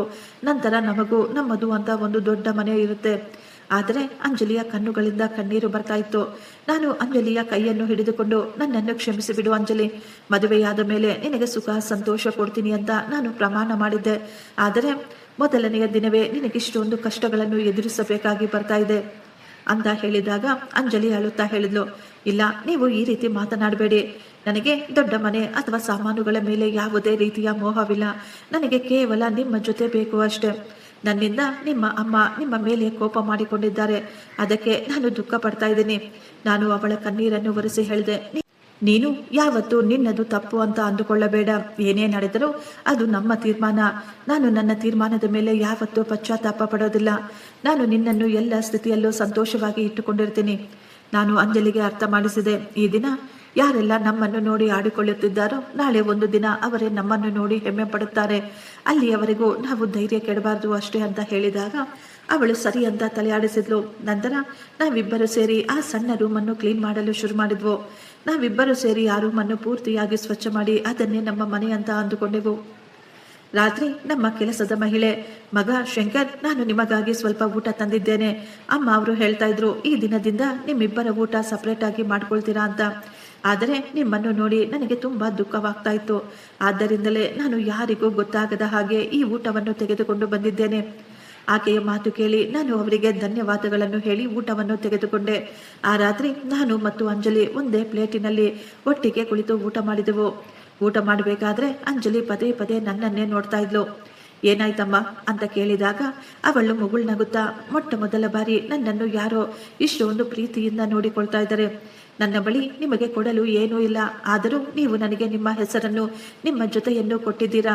ಅವಳ ಮಾತು ಕೇಳಿ ನಾನು ಮುಗುಳ್ನಗುತ್ತಾ ಹೇಳಿದೆ, ನನಗೆ ನಿನ್ನಿಂದ ಏನೂ ಬೇಕಾಗಿಲ್ಲ. ಜೀವನದಲ್ಲಿ ಎಷ್ಟೇ ಕಷ್ಟ ಬಂದರೂ ನೀನು ನನ್ನನ್ನು ಬಿಡದೆ ಯಾವಾಗಲೂ ನನ್ನ ಜೊತೆ ಇದ್ರೆ ಸಾಕು ಅಂತ ಹೇಳಿದಾಗ ಅಂಜಲಿ ತಕ್ಷಣ ತನ್ನ ಕೈಯನ್ನು ನನ್ನ ಕೈಯಲ್ಲಿ ಇಟ್ಟು, ನಾನು ಪ್ರಮಾಣ ಮಾಡುತ್ತೇನೆ, ನನ್ನ ಕೊನೆಯ ಉಸಿರಿಗಿರುವವರೆಗೂ ನಾನು ನಿಮ್ಮ ಜೊತೆ ಇರುತ್ತೇನೆ ಅಂತ ಹೇಳಿದ್ಲು. ಆ ರಾತ್ರಿ ನಾವಿಬ್ಬರು ಅದೇ ಸಣ್ಣ ರೂಮಿನಲ್ಲೇ ಮಲಗಿದ್ವಿ. ನಮ್ಮ ಮನಸ್ಸಿನಲ್ಲಿ ಒಂದೇ ಒಂದು ಆಸೆ ಇತ್ತು, ಒಂದಲ್ಲ ಒಂದು ದಿನ ನಮ್ಮ ಜೀವನ ಕೂಡ ಖಂಡಿತ ಬದಲಾಗುತ್ತೆ. ಈ ದಿನ ಯಾವ ಮನೆಯಲ್ಲಿ ನಮ್ಮನ್ನು ಇಷ್ಟೊಂದು ಅವಮಾನ ಮಾಡ್ತಾ ಇದ್ದಾರೋ ಒಂದಲ್ಲದೆ ಒಂದು ದಿನ ಇದೇ ಮನೆಯಲ್ಲಿ ನಮ್ಮ ಗೌರವ ನಾವು ವಾಪಸ್ ಪಡೆದುಕೊಳ್ಳಬೇಕು ಅಂತ. ನಿಧಾನವಾಗಿ ಮನೆಯ ಪರಿಸ್ಥಿತಿಗಳು ಇನ್ನೂ ಕಠಿಣವಾಗ್ತಾ ಇದ್ವು. ಅಮ್ಮ, ದೀಪ ಮತ್ತು ನನ್ನ ತಂಗಿಯ ಮನಸ್ಸಿನಲ್ಲಿ ಅಂಜಲಿಯ ಮೇಲೆ ತುಂಬ ಕೋಪ ತುಂಬಿಕೊಂಡಿತ್ತು. ಆದ್ದರಿಂದ ಅವರು 3 ಜನ ಸೇರಿಕೊಂಡು ಅವಳಿಗೆ ಕಾಟ ಕೊಡಲು ಶುರು ಮಾಡಿದ್ರು. ಒಂದು ದಿನ ದೀಪ ಅಮ್ಮನ ಬಳಿ ಹೇಳ್ತಾ ಇದ್ಲು, ಅತ್ತೆ, ನಾನು ನಿಮಗೆ ಒಂದು ಮುಖ್ಯವಾದ ವಿಷಯ ಹೇಳಬೇಕು. ನಾವು ಇಷ್ಟೊಂದು ದುಡ್ಡನ್ನು ಯಾಕೆ ಖರ್ಚು ಮಾಡಿ ಕೆಲಸದವಳನ್ನು ಇಟ್ಕೊಳ್ಬೇಕು? ನಮ್ಮ ಮನೆಯಲ್ಲಿ ಈಗ ಫ್ರೀ ಆದ ಒಬ್ಬ ಕೆಲಸದವಳು ಇದ್ದಾಳೆ ತಾನೆ. ಇಷ್ಟಕ್ಕೂ ಅವಳು ಪೂರ್ತಿ ದಿನ ಏನ್ ಮಾಡ್ತಾ ಇರ್ತಾಳೆ? ಹಳ್ಳಿಯವಳು, ಇವಳಿಗೆ ಮನೆ ಕೆಲಸ ಮಾಡೋದಕ್ಕೆ ಖಂಡಿತ ಬಂದೇ ಬರುತ್ತೆ. ಇವಳ ಕೈಯಿಂದ ಮನೆಯ ಎಲ್ಲ ಕೆಲಸವನ್ನು ಮಾಡಿಸಿಕೊಳ್ಳಿ, ಆಗ ನಮ್ಮ ಎಷ್ಟೊಂದು ದುಡ್ಡು ಕೂಡ ಉಳಿಯುತ್ತೆ. ಇವಳಿಗೆ ಗೊತ್ತಾಗುತ್ತೆ ದೊಡ್ಡ ಮನೆಯಲ್ಲಿ ಹೇಗೆ ಇರಬೇಕು ಅಂತ. ಅಮ್ಮನಿಗೆ ಮೊದಲಿನಿಂದಲೇ ಅಂಜಲಿ ಅಂದರೆ ಸ್ವಲ್ಪ ಕೂಡ ಇಷ್ಟವಿರಲಿಲ್ಲ. ಆದ್ದರಿಂದ ಅವರು ಒಂದೇ ಒಂದು ಕ್ಷಣ ಕೂಡ ಯೋಚಿಸದೆ ದೀಪಾಳ ಮಾತುಗಳಿಗೆ ಒಪ್ಪಿಕೊಂಡಿದ್ರು. ಮಾರನೆಯ ದಿನವೇ ಕೆಲಸದ ಮಹಿಳೆಯನ್ನು ತೆಗೆದುಹಾಕಿ ಎಲ್ಲ ಕೆಲಸವನ್ನು ಅಂಜಲಿಯ ತಲೆ ಮೇಲೆ ಹಾಕಿಬಿಟ್ಟಿದ್ರು. ನನಗೆ ಇದರ ಬಗ್ಗೆ ಏನೂ ಗೊತ್ತಾಗಲಿಲ್ಲ. ಯಾಕೆಂದರೆ ನಾನು ಪ್ರತಿದಿನ ಬೆಳಿಗ್ಗೆ ಕೆಲಸ ಹುಡುಕಿಕೊಂಡು ಹೊರಟೋಗ್ತಾ ಇದ್ದೆ, ರಾತ್ರಿ ಮನೆಗೆ ವಾಪಸ್ ಬರ್ತಾ ಇದ್ದೆ. ನನ್ನ ಹಿಂದೆ ಅಮಾಯಕ ಅಂಜಲಿಗೆ ಇವರು ತುಂಬ ಕಾಟಗಳನ್ನು ಕೊಡ್ತಾ ಇದ್ರು. ಅವಳು ಪ್ರತಿದಿನ ಎಲ್ಲರ ಮಾತುಗಳನ್ನು ಅವಮಾನವನ್ನು ಸಹಿಸಿಕೊಳ್ಳುತ್ತಿದ್ದಳು. ಮನೆಯಲ್ಲಿ ಕಸ ಗುಡಿಸುವುದು, ಮನೆ ಒರೆಸುವುದು, ಎಲ್ಲರಿಗೂ ಕಾಫಿ ತಿಂಡಿ ರೆಡಿ ಮಾಡಿ ಪಾತ್ರೆ ತೊಳೆದು ಬಟ್ಟೆಗಳನ್ನು ಒಗೆದು ಮತ್ತೆ ಮಧ್ಯಾಹ್ನ ಅಡಿಗೆಯನ್ನು ತಯಾರು ಮಾಡ್ತಾ ಇದ್ಲು. ಮನೆಯನ್ನು ಕ್ಲೀನ್ ಮಾಡಿ ರಾತ್ರಿಗೆ ಮತ್ತೆ ಅಡಿಗೆ ತಯಾರಿ ಮಾಡುತ್ತಿದ್ಲು. ಒಂದೇ ಒಂದು ಕ್ಷಣ ಕೂಡ ಪುರುಸೊತ್ತಿಲ್ಲದೆ ದಿನವೆಲ್ಲ ಅವಳಿಂದ ಕೆಲಸ ಮಾಡಿಸುತ್ತಿದ್ರು. ಮನೆಯವರು ಯಾರು ಅವಳ ಕಷ್ಟಕ್ಕೆ ಅವಳನ್ನು ಮೆಚ್ಚಿಕೊಳ್ತಾನೆ ಇರಲಿಲ್ಲ. ಬದಲಾಗಿ ಸಣ್ಣ ಪುಟ್ಟ ಪ್ರತಿಯೊಂದು ಮಾತಿಗೂ ಅವಳನ್ನೇ ಆಡಿಕೊಳ್ತಾ ಇದ್ರು. ಯಾವುದಾದರೂ ಕೆಲಸದಲ್ಲಿ ಕೇವಲ 5 ನಿಮಿಷ ಲೇಟಾದರೂ ಎಲ್ಲರೂ ಸೇರಿಕೊಂಡು ಅವಳಿಗೆ ತುಂಬ ಕಾಟ ಕೊಡುತ್ತಿದ್ದರು. ಆದರೆ ಅಂಜಲಿ ಮಾತ್ರ ಯಾವತ್ತೂ ಯಾರಿಗೂ ಎದುರು ಮಾತನಾಡ್ತಾನೆ ಇರಲಿಲ್ಲ. ಅವಳು ಎಲ್ಲರ ಮಾತುಗಳನ್ನು ತಲೆ ಬಗ್ಗಿಸಿಕೊಂಡು ಕೇಳಿಸ್ಕೊಳ್ತಾ ಇದ್ಲು. ಯಾಕೆಂದರೆ ಅವಳು ತುಂಬ ಹೆದರಿಕೊಳ್ತಾ ಇದ್ಲು, ನಾನೇನಾದರೂ ಮಾತನಾಡಿದರೆ ನನ್ನ ಮತ್ತು ಮನೆಯವರ ಮಧ್ಯೆ ಗಲಾಟೆಗಳು ನಡೆಯಬಹುದು ಅಂತ. ಸಾಯಂಕಾಲ ನಾನು ಮನೆಗೆ ಬಂದಾಗ ಅಂಜಲಿ ಯಾವಾಗಲೂ ಮುಗುಳ್ನಗುತ್ತಾ ಹೇಳ್ತಾ ಇದ್ಲು, ಮನೆಯಲ್ಲಿ ಎಲ್ಲವೂ ಚೆನ್ನಾಗಿ ನಡೀತಾ ಇದೆ, ನೀವು ಚಿಂತೆ ಮಾಡಬೇಡಿ. ನಾನು ಕೂಡ ಅವಳ ಮಾತುಗಳನ್ನು ನಂಬುತ್ತಿದ್ದೆ. ಯಾಕೆಂದರೆ ಅವಳು ತನ್ನ ಜೊತೆ ನಡೆಯುತ್ತಿದ್ದ ಅತ್ಯಾಚಾರಗಳ ಬಗ್ಗೆ ನನಗೆ ಏನನ್ನೂ ಹೇಳ್ತಾ ಇರಲಿಲ್ಲ. ಕೆಲವು ದಿನಗಳ ನಂತರ ನನ್ನ ಕಷ್ಟಕ್ಕೆ ಫಲ ಸಿಕ್ಕಿತ್ತು. ಒಂದು ದಿನ ನಾನು ತುಂಬ ಸಂತೋಷವಾಗಿ ಮನೆಗೆ ಬಂದಿದ್ದೆ. ನಾನು ಮನೆಗೆ ಬಂದ ತಕ್ಷಣ ಸಂತೋಷವಾಗಿ ಎಲ್ಲರನ್ನು ಕರೆದು, ಅಮ್ಮ, ಎಲ್ಲರೂ ಇಲ್ಲಿ ಬನ್ನಿ, ನಿಮ್ಮೆಲ್ಲರಿಗೂ ಒಂದು ಸಂತೋಷವಾದ ವಿಷಯವನ್ನು ಹೇಳಬೇಕಾಗಿತ್ತು ಅಂತ ಕರೆದೆ. ನನ್ನ ಧ್ವನಿಯನ್ನು ಕೇಳಿ ಎಲ್ಲರೂ ಹಾಲಿಗೆ ಬಂದರು. ನಾನು ಮುಗುಳ್ನಗುತ್ತಾ ಹೇಳಿದೆ, ನನಗೆ ಒಂದು ಕಂಪನಿಯಲ್ಲಿ ಕೆಲಸ ಸಿಕ್ಕಿದೆ, ಒಳ್ಳೆಯ ಕೆಲಸ, ಪ್ರತಿ ತಿಂಗಳು ನನಗೆ 20,000 ರೂಪಾಯಿ ಸಂಬಳ ಸಿಗುತ್ತೆ. ನನಗನ್ನಿಸ್ತಾ ಇತ್ತು ಈ ಮಾತು ಕೇಳಿ ಮನೆಯವರು ಸಂತೋಷ ಪಡಬಹುದು ಅಂತ. ಆದರೆ ಅಂಜಲಿಯನ್ನು ಬಿಟ್ಟರೆ ಬೇರೆ ಯಾರ ಮುಖದ ಮೇಲೆಯೂ ಸಂತೋಷವೇ ಇರಲಿಲ್ಲ. ಅಮ್ಮ ಹೇಳ್ತಾ ಇದ್ರು, ಆಯ್ತು ಬಿಡು, ಕೆಲಸ ಸಿಕ್ಕಿದ್ರೆ ನೀನೇನಾದರೂ ಸಾಧಿಸಿಬಿಟ್ಟಿದ್ದೀನಿ ಅಂತ ಅಂದುಕೊಂಡು ಬಿಟ್ಟಿದ್ಯಾ? ನನ್ನ ತಮ್ಮ ಒಳಗೊಳಗೆ ನಗುತ್ತಾ ಅಕ್ಕಪಕ್ಕ ನೋಡ್ತಾ ಇದ್ದ. ಯಾರ ಮುಖದಲ್ಲಿಯೂ ನನ್ನ ಸಂತೋಷವನ್ನು ನೋಡಿ ಸಂತೋಷ ಬರಲೇ ಇಲ್ಲ. ಆದರೆ ಅಂಜಲಿಯ ಕಣ್ಣುಗಳಲ್ಲಿ ಮಾತ್ರ ಸಂತೋಷದ ಕಣ್ಣೀರು ಬಂದಿತ್ತು. ಅವಳು, ಕಂಗ್ರ್ಯಾಚುಲೇಷನ್ಸ್, ನಿಮಗೆ ಖಂಡಿತ ಒಳ್ಳೆಯ ಕೆಲಸ ಸಿಕ್ಕೇ ಸಿಗುತ್ತೆ ಅಂತ ನನಗೆ ಮೊದಲೇ ಗೊತ್ತಿತ್ತು ಅಂತ ಹೇಳಿದಾಗ ಆ ಸಮಯದಲ್ಲಿ ಅವಳ ನಗುವನ್ನು ನೋಡಿ ನನಗೆ ತುಂಬಾ ಸಂತೋಷವಾಯಿತು. ಅಂದಿನಿಂದ ನಾನು ಪ್ರತಿದಿನ ಬೆಳಿಗ್ಗೆ ಬೇಗ ಎದ್ದು ಆಫೀಸಿಗೆ ಹೋಗಿ ಸಾಯಂಕಾಲ ಮನೆಗೆ ಬರ್ತಾ ಇದ್ದೆ. ನನಗನ್ನಿಸ್ತಾ ಇತ್ತು ನಿಧಾನವಾಗಿ ಎಲ್ಲವೂ ಸರಿ ಹೋಗಬಹುದು ಅಂತ. ಆದರೆ ನಾನು ಹೋದ ನಂತರ ಅಂಜಲಿಯ ಜೊತೆ ಮನೆಯಲ್ಲಿ ಏನು ನಡೆಯುತ್ತೆ ಅಂತ ನನಗೆ ಗೊತ್ತಾಗ್ತಾ ಇರಲಿಲ್ಲ. ಒಂದು ದಿನ ನಾನು ಬೆಳಿಗ್ಗೆ ಆಫೀಸ್ಗೆ ಹೊರಟು ಹೋದೆ. ದೀಪಾ ಕೂಡ ಬ್ಯಾಂಕಿಗೆ ಹೋಗಬೇಕಾಗಿತ್ತು. ಅವಳು ಕೆಲವೊಂದು ಬಟ್ಟೆಗಳನ್ನು ಅಂಜಲಿಯ ಮುಂದೆ ಹಾಕಿ, ಇವುಗಳನ್ನು ನೀಟಾಗಿ ಐರನ್ ಮಾಡು, ಸರಿಯಾಗಿ ಮಾಡಲಿಲ್ಲ ಅಂದರೆ ನಿನಗೆ ಸರಿ ಇರೋದಿಲ್ಲ ಅಂತ ಹೇಳಿದ್ದಳು. ಆ ದಿನ ಅಂಜಲಿಗೆ ಆರೋಗ್ಯ ಸರಿ ಇರಲಿಲ್ಲ. ಅವಳಿಗೆ ಜ್ವರ, ತಲೆ ಸುತ್ತು ಕೂಡ ಬರ್ತಾ ಇತ್ತು. ಆದರೆ ಅವಳು ಏನನ್ನೂ ಹೇಳಲಿಲ್ಲ. ಒಂದು ವೇಳೆ ನನ್ನಿಂದ ಆಗುವುದಿಲ್ಲ ಅಂತ ಅವಳೇನಾದರೂ ಹೇಳಿಬಿಟ್ರೆ ಮನೆಯವರೆಲ್ಲರೂ ಅವಳ ತಲೆಯ ಮೇಲೆಯೇ ನಿಂತುಕೊಂಡು ಬಿಡುತ್ತಿದ್ರು. ಅವಳು ಕಷ್ಟಪಟ್ಟು ನಿಧಾನವಾಗಿ ಬಟ್ಟೆಯನ್ನು ಐರನ್ ಮಾಡಬೇಕಾದ್ರೆ ಆಗಲೇ ಅಮ್ಮ ಜೋರಾಗಿ ಅವಳನ್ನು ಕೂಗಿ ಕರೀತಾ ಇದ್ರು, ಅಂಜಲಿ, ಬೇಗ ಇಲ್ಲಿಗೆ ಬಾ. ಅಂಜಲಿ ಐರನ್ ಬಾಕ್ಸ್ ಅನ್ನು ನಿಲ್ಲಿಸಿ ತಕ್ಷಣ ಅಮ್ಮನ ಬಳಿ ಓಡಿ ಹೋಗಿದ್ಲು. ಅಮ್ಮ ಅವಳಿಗೆ ಅಡಿಗೆ ಮನೆಯಲ್ಲಿ ಏನೋ ಕೆಲಸವನ್ನು ಹೇಳಿದ್ರು. ಅವಳು ಕೆಲಸ ಮುಗಿಸಿ ವಾಪಸ್ ಬಂದಾಗ ಐರನ್ ಬಾಕ್ಸ್ ತಗುಲಿ ದೀಪಾಲ ಡ್ರೆಸ್ ಸ್ವಲ್ಪ ಸುಟ್ಟು ಹೋಗಿತ್ತು. ಇದನ್ನು ನೋಡಿದ ತಕ್ಷಣ ಅಂಜಲಿ ಗಾಬರಿ ಪಟ್ಕೊಂಡಿದ್ಲು. ದೀಪಾ ತನ್ನ ಬಟ್ಟೆ ಸುಟ್ಟಿರುವುದನ್ನು ನೋಡಿದಾಗ ಅವಳು ಏನನ್ನು ಯೋಚಿಸದೆ ಅಂಜಲಿಯನ್ನು ಹೊಡೆಯಲು ಶುರು ಮಾಡಿದ್ಲು. ಇಷ್ಟು ಸಾಲದೆಂಬಂತೆ ಸುಡುತ್ತಿರುವ ಐರನ್ ಬಾಕ್ಸ್ ಅನ್ನು ತೆಗೆದುಕೊಂಡು ಅಂಜಲಿಯ ಕೈ ಮೇಲೆ ಇಟ್ಟು ಬಿಟ್ಟಿದ್ಲು. ಅಂಜಲಿ ನೋವಿನಿಂದ ಕಿರುಚಾಡ್ತಾ ಇದ್ಲು. ಅವಳ ಕಣ್ಣುಗಳಿಂದ ನೀರು ಬರ್ತಾ ಇತ್ತು. ಆದರೂ ಅಲ್ಲಿದ್ದ ಯಾರ ಮನಸ್ಸುಗಳು ಕರಗಲೇ ಇಲ್ಲ. ಅಂಜಲಿಯ ಕಿರುಚಾಟ ಕೇಳಿ ಅಮ್ಮ ಅಲ್ಲಿಗೆ ಬಂದಿದ್ದರು. ಆ ಸಮಯದಲ್ಲಿ ಅಂಜಲಿ ಅಂದುಕೊಳ್ತಾ ಇದ್ಲು, ಅತ್ತೆ ಈಗ ನಮ್ಮ ಪರವಾಗಿ ಏನಾದರೂ ಮಾತನಾಡಬಹುದು ಅಂತ. ಆದರೆ ಅಮ್ಮ ದೀಪಾಳನ್ನು ಬೈಯುವುದರ ಬದಲು ಆಕೆಯೇ ಅವಳನ್ನು ಮೆಚ್ಚಿಕೊಳ್ಳುತ್ತಾ, ಶಬಾಷ್ ಮಗಳೇ, ನೀನು ತುಂಬಾ ಒಳ್ಳೆಯ ಕೆಲಸ ಮಾಡಿದೀಯಾ. ಈ ದಿನ ಇವಳಿಗೆ ಸರಿಯಾಗಿ ಬುದ್ಧಿ ಕಲಿಸಲಿಲ್ಲ ಅಂದ್ರೆ ನಾಳೆ ಇವಳು ನಮ್ಮ ತಲೆಯ ಮೇಲೆಯೇ ಕುಳಿತುಕೊಳ್ತಾಳೆ. ಇಂತಹ ಜನರಿಗೆ ಇವರ ಸರಿಯಾದ ಜಾಗವನ್ನು ಆಗಾಗ ತೋರಿಸಿಕೊಡಬೇಕು, ಆಗಲೇ ಇವರುಗಳಿಗೆ ಬುದ್ಧಿ ಬರದು ಅಂತ ಹೇಳ್ತಾ ಇದ್ಲು. ಅಮ್ಮನ ಮಾತು ಕೇಳಿ ಅಂಜಲಿಯ ಹೃದಯ ಒಡೆದು ಹೋಗಿತ್ತು. ಅವಳು ಏನು ಮಾತನಾಡದೆ ಸೈಲೆಂಟ್ ಆಗಿ ತಲೆ ಬಗ್ಗಿಸಿಕೊಂಡು ನಿಂತುಕೊಂಡಿದ್ಲು. ಅವಳಿಗೆ ಚೆನ್ನಾಗಿ ಗೊತ್ತು, ಅವಳೇನಾದರೂ ಮಾತನಾಡಿದ್ರೆ ಈ ಮನೆಯಲ್ಲಿ ಯಾರು ಅವಳ ಮಾತು ಕೇಳಿಸಿಕೊಳ್ಳೋದಿಲ್ಲ ಅಂತ. ಅವಳು ಈ ಎಲ್ಲಾ ನರಕವನ್ನು ಸೈಲೆಂಟ್ ಆಗಿ ಅನುಭವಿಸುತ್ತಿದ್ಲು. ನಾನು ಸಾಯಂಕಾಲ ಆಫೀಸಿನಿಂದ ಮನೆಗೆ ಬಂದಾಗ ಅಂಜಲಿ ಪ್ರತಿದಿನದ ಹಾಗೆ ಮುಗುಳ್ನಗುತ್ತಾ ನನ್ನ ಮುಂದೆ ಬಂದಿದ್ಲು. ನನ್ನ ಬ್ಯಾಗನ್ನು ತೆಗೆದುಕೊಂಡು ನನಗಾಗಿ ನೀರು ತಂದುಕೊಟ್ಟಳು. ರಾತ್ರಿ ಅಡಿಗೆ ಮನೆಯಿಂದ ಊಟವನ್ನು ತಂದು ನನ್ನ ಮುಂದೆ ಇಟ್ಲು. ಅವಳ ಮುಖದ ಮೇಲೆ ಯಾವುದೇ ಕಲ್ಮಶವಿರಲಿಲ್ಲ. ಅಂಜಲಿ ನನ್ನ ಪಕ್ಕದಲ್ಲಿ ಕುಳಿತುಕೊಂಡು, ಆಫೀಸಿನಲ್ಲಿ ನಿಮ್ಮ ದಿನ ಹೇಗೆ ಕಳೆಯಿತು ಅಂತ ಕೇಳ್ತಾ ಇದ್ಲು. ನಾನು ಕೂಡ ಮುಗುಳ್ನಗುತ್ತಾ ಹೇಳಿದೆ, ಎಲ್ಲವೂ ಸರಿಯಿತ್ತು.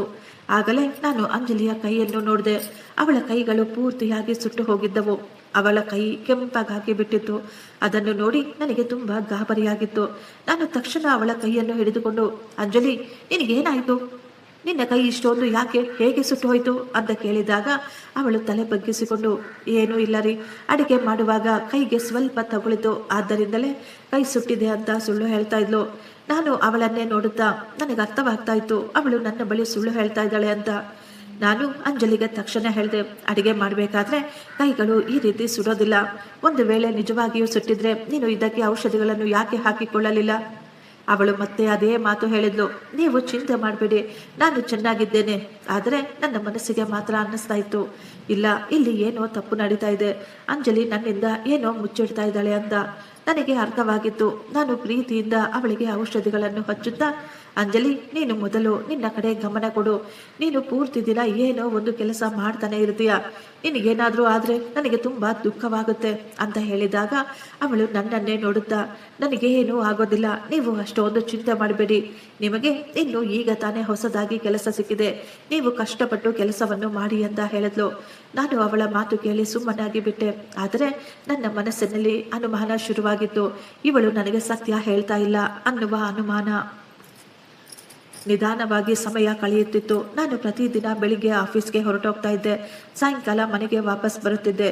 ಅಂಜಲಿ ಪ್ರತಿದಿನ ಮನೆಯ ಎಲ್ಲ ಕೆಲಸ ಮಾಡ್ತಾ ಇದ್ಲು. ಯಾವಾಗಲೂ ತನ್ನ ದುಃಖದ ಬಗ್ಗೆ ನನಗೆ ಏನನ್ನೂ ಹೇಳ್ತಾನೆ ಇರಲಿಲ್ಲ.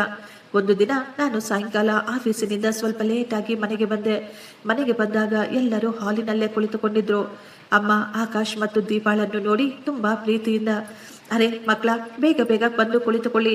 ನಾನು ಈಗಲೇ ಅಂಜಲಿಗೆ ಹೇಳಿ ನಿಮಗಾಗಿ ಬಿಸಿ ಬಿಸಿ ಊಟವನ್ನು ತೆಗೆದುಕೊಂಡು ಬಾ ಅಂತ ಹೇಳ್ತೀನಿ. ನೀವು ದಿನವೆಲ್ಲ ಎಷ್ಟೊಂದು ಕಷ್ಟಪಡ್ತಾ ಇರ್ತೀರಾ. ಅಮ್ಮನ ಮಾತಿನಲ್ಲಿ ಅವರ ಮೇಲೆ ಎಷ್ಟೊಂದು ಪ್ರೀತಿ ಇತ್ತು. ಅದನ್ನು ನೋಡಿ ನಾನು ಸ್ವಲ್ಪ ಸಮಯ ಅವರನ್ನೇ ನೋಡುತ್ತಾ ನಿಂತು ಬಿಟ್ಟಿದ್ದೆ. ಆಗಲೇ ಆಕಾಶ್ ಕೈನಲ್ಲಿರುವ ಸ್ವೀಟ್ ಬಾಕ್ಸ್ ಅನ್ನು ನಾನು ನೋಡಿದೆ. ಆಕಾಶ್ ಸ್ವೀಟನ್ನು ಅಮ್ಮನಿಗೆ ತಿನ್ನಿಸುತ್ತಾ, ಅಮ್ಮ, ನನಗೆ ಪ್ರಮೋಷನ್ ಸಿಕ್ಕಿದೆ. ಈಗ ನಾನು ಬ್ಯಾಂಕಿನಲ್ಲಿ ಚೀಫ್ ಮ್ಯಾನೇಜರ್ ಆಗಿದ್ದೇನೆ. ನನ್ನ ಸಂಬಳ ಪ್ರತಿ ತಿಂಗಳು 80,000 ರೂಪಾಯಿ ಆಗ್ಬಿಟ್ಟಿದೆ. ಈ ಮಾತು ಕೇಳಿದ ತಕ್ಷಣ ಅಮ್ಮ ಸಂತೋಷದಿಂದ ಕುಣಿದಾಡಲು ಶುರು ಮಾಡಿದ್ಲು. ಹಾಗೆ ತಕ್ಷಣ ಆಕಾಶ್ನನ್ನು ದಬ್ಬಿಕೊಂಡು, ನನಗೆ ಚೆನ್ನಾಗಿ ಗೊತ್ತು, ನನ್ನ ಮಗ ಒಂದಲ್ಲ ಒಂದು ದಿನ ತುಂಬಾ ದೊಡ್ಡ ಮನುಷ್ಯನಾಗ್ತಾನೆ ಅಂತ ಹೇಳಿದ್ರು. ಪೂರ್ತಿ ಮನೆಯಲ್ಲಿ ಸಂತೋಷದ ವಾತಾವರಣ ತುಂಬಿತ್ತು. ಆಗ ಅಮ್ಮ ಜೋರಾಗಿ ಕೂಗಲು ಶುರು ಮಾಡಿದ್ರು, ಅಂಜಲಿ ಎಲ್ಲಿದೆಯೇ? ಬೇಗ ಹೊರಗೆ ಬಂದು ಸಾಯಿ. ಅಂಜಲಿ ಅಡಿಗೆ ಮನೆಯಿಂದ ಬೇಗ ಓಡಿ ಬಂದ್ಲು. ಅವಳ ಕೈ ಇನ್ನೂ ಕೂಡ ವಾಸಿಯಾಗಿರ್ಲಿಲ್ಲ. ಅಂಜಲಿ ತಕ್ಷಣ ಎಲ್ಲರಿಗೂ ಸಿಹಿಯನ್ನು ಹಂಚುತ್ತಿದ್ದಳು. ಯಾರು ಒಂದೇ ಒಂದು ಮಾತು ಕೂಡ ಕೇಳಲಿಲ್ಲ. ನೀನು ಹೇಗಿದ್ದೀಯಾ, ನಿನ್ನ ಕೈ ಸರಿ ಹೋಯ್ತಾ ಅಂತ. ಮನೆಯಲ್ಲಿ ಎಲ್ಲರೂ ಕೇವಲ ಆಕಾಶ್ನ ಸಂತೋಷವನ್ನು ಹಂಚಿಕೊಳ್ತಾ ಇದ್ರು. ಆಗಲೇ ಆಕಾಶ್ ಹೇಳ್ದ, ಅಮ್ಮ, ನಾಳೆ ಮನೆಯಲ್ಲಿ ದೊಡ್ಡ ಪಾರ್ಟಿ ಇಟ್ಕೊಳ್ಳೋಣ. ನಮ್ಮ ಎಲ್ಲ ಸ್ನೇಹಿತರು, ಆಫೀಸಿನ ಕೆಲವು ಜನ ಕೂಡ ಮನೆಗೆ ಬರ್ತಾರೆ. ಈ ಸಂತೋಷವನ್ನು ನಾವು ತುಂಬಾ ಅದ್ದೂರಿಯಾಗಿ ಆಚರಿಸಿಕೊಳ್ಳೋಣ ಅಂತ ಹೇಳಿದಾಗ ಅಮ್ಮ ತಕ್ಷಣ ಹೇಳಿದ್ಲು, ಖಂಡಿತ ನಡೆಯುತ್ತೆ ಮಗ, ಈ ದಿನ ಎಷ್ಟೊಂದು ಸಂತೋಷದ ವಿಷಯ. ಅವರು ತಕ್ಷಣ ಅಂಜಲಿಯ ಕಡೆ ತಿರುಗಿ, ನನ್ನ ಮಗನ ಮಾತು ನೀಟಾಗಿ ಕೇಳಿಸ್ಕೊಂಡೆ ತಾನೆ. ನಾಳೆ ಎಲ್ಲರಿಗೂ ನೀನೇ ಅಡಿಗೆ ತಯಾರಿಸಬೇಕು, ಯಾವುದೇ ರೀತಿಯ ಕಡಿಮೆಯಾಗಬಾರ್ದು, ಏನೇನು ಮಾಡಬೇಕು ಅಂತ ಕೂಡ ಲಿಸ್ಟು ಹೇಳಿಬಿಟ್ರು. ಅಂಜಲಿ ಸೈಲೆಂಟ್ ಆಗಿ ತಲೆಯಾಡಿಸಿ ಸರಿ ಎಂದು ಹೇಳಿ ಅಡಿಗೆ ಮನೆಗೆ ಹೊರಟು ಹೋದ್ಲು. ನಾನು ಇದೆಲ್ಲವನ್ನು ನೋಡ್ತಾ ಇದ್ದೆ. ನನ್ನ ಮನಸ್ಸಿನಲ್ಲಿ ಪದೇ ಪದೇ ಒಂದು ಪ್ರಶ್ನೆ ಓಡ್ತಾ ಇತ್ತು, ಇಷ್ಟಕ್ಕೂ ಈ ಮನೆಯಲ್ಲಿ ಪ್ರತಿಯೊಂದು ಸಂತೋಷದ ಭಾರವನ್ನು ಯಾಕೆ ಅಂಜಲಿಯ ತಲೆ ಮೇಲೆ ಹಾಕ್ತಾರೆ ಅಂತ. ಆದರೆ ಆ ಸಮಯದಲ್ಲಿ ನಾನು ಮನೆಯ ಪರಿಸ್ಥಿತಿಯನ್ನು ಹಾಳು ಮಾಡಲು ಬಯಸಲಿಲ್ಲ. ಆದ್ದರಿಂದ ನಾನು ಕೂಡ ಸುಮ್ಮನಾಗಿ ಬಿಟ್ಟೆ. ಅಂಜಲಿ ಸತತವಾಗಿ ಎಷ್ಟು ಗಂಟೆಗಳವರೆಗೂ ಅಡಿಗೆ ಮನೆಯಲ್ಲಿ ನಿಂತು ಅಡಿಗೆ ಮಾಡ್ತಾ ಇದ್ಲು. ಅವಳ ಕೈ ಇನ್ನೂ ವಾಸಿಯಾಗಿರಲಿಲ್ಲ.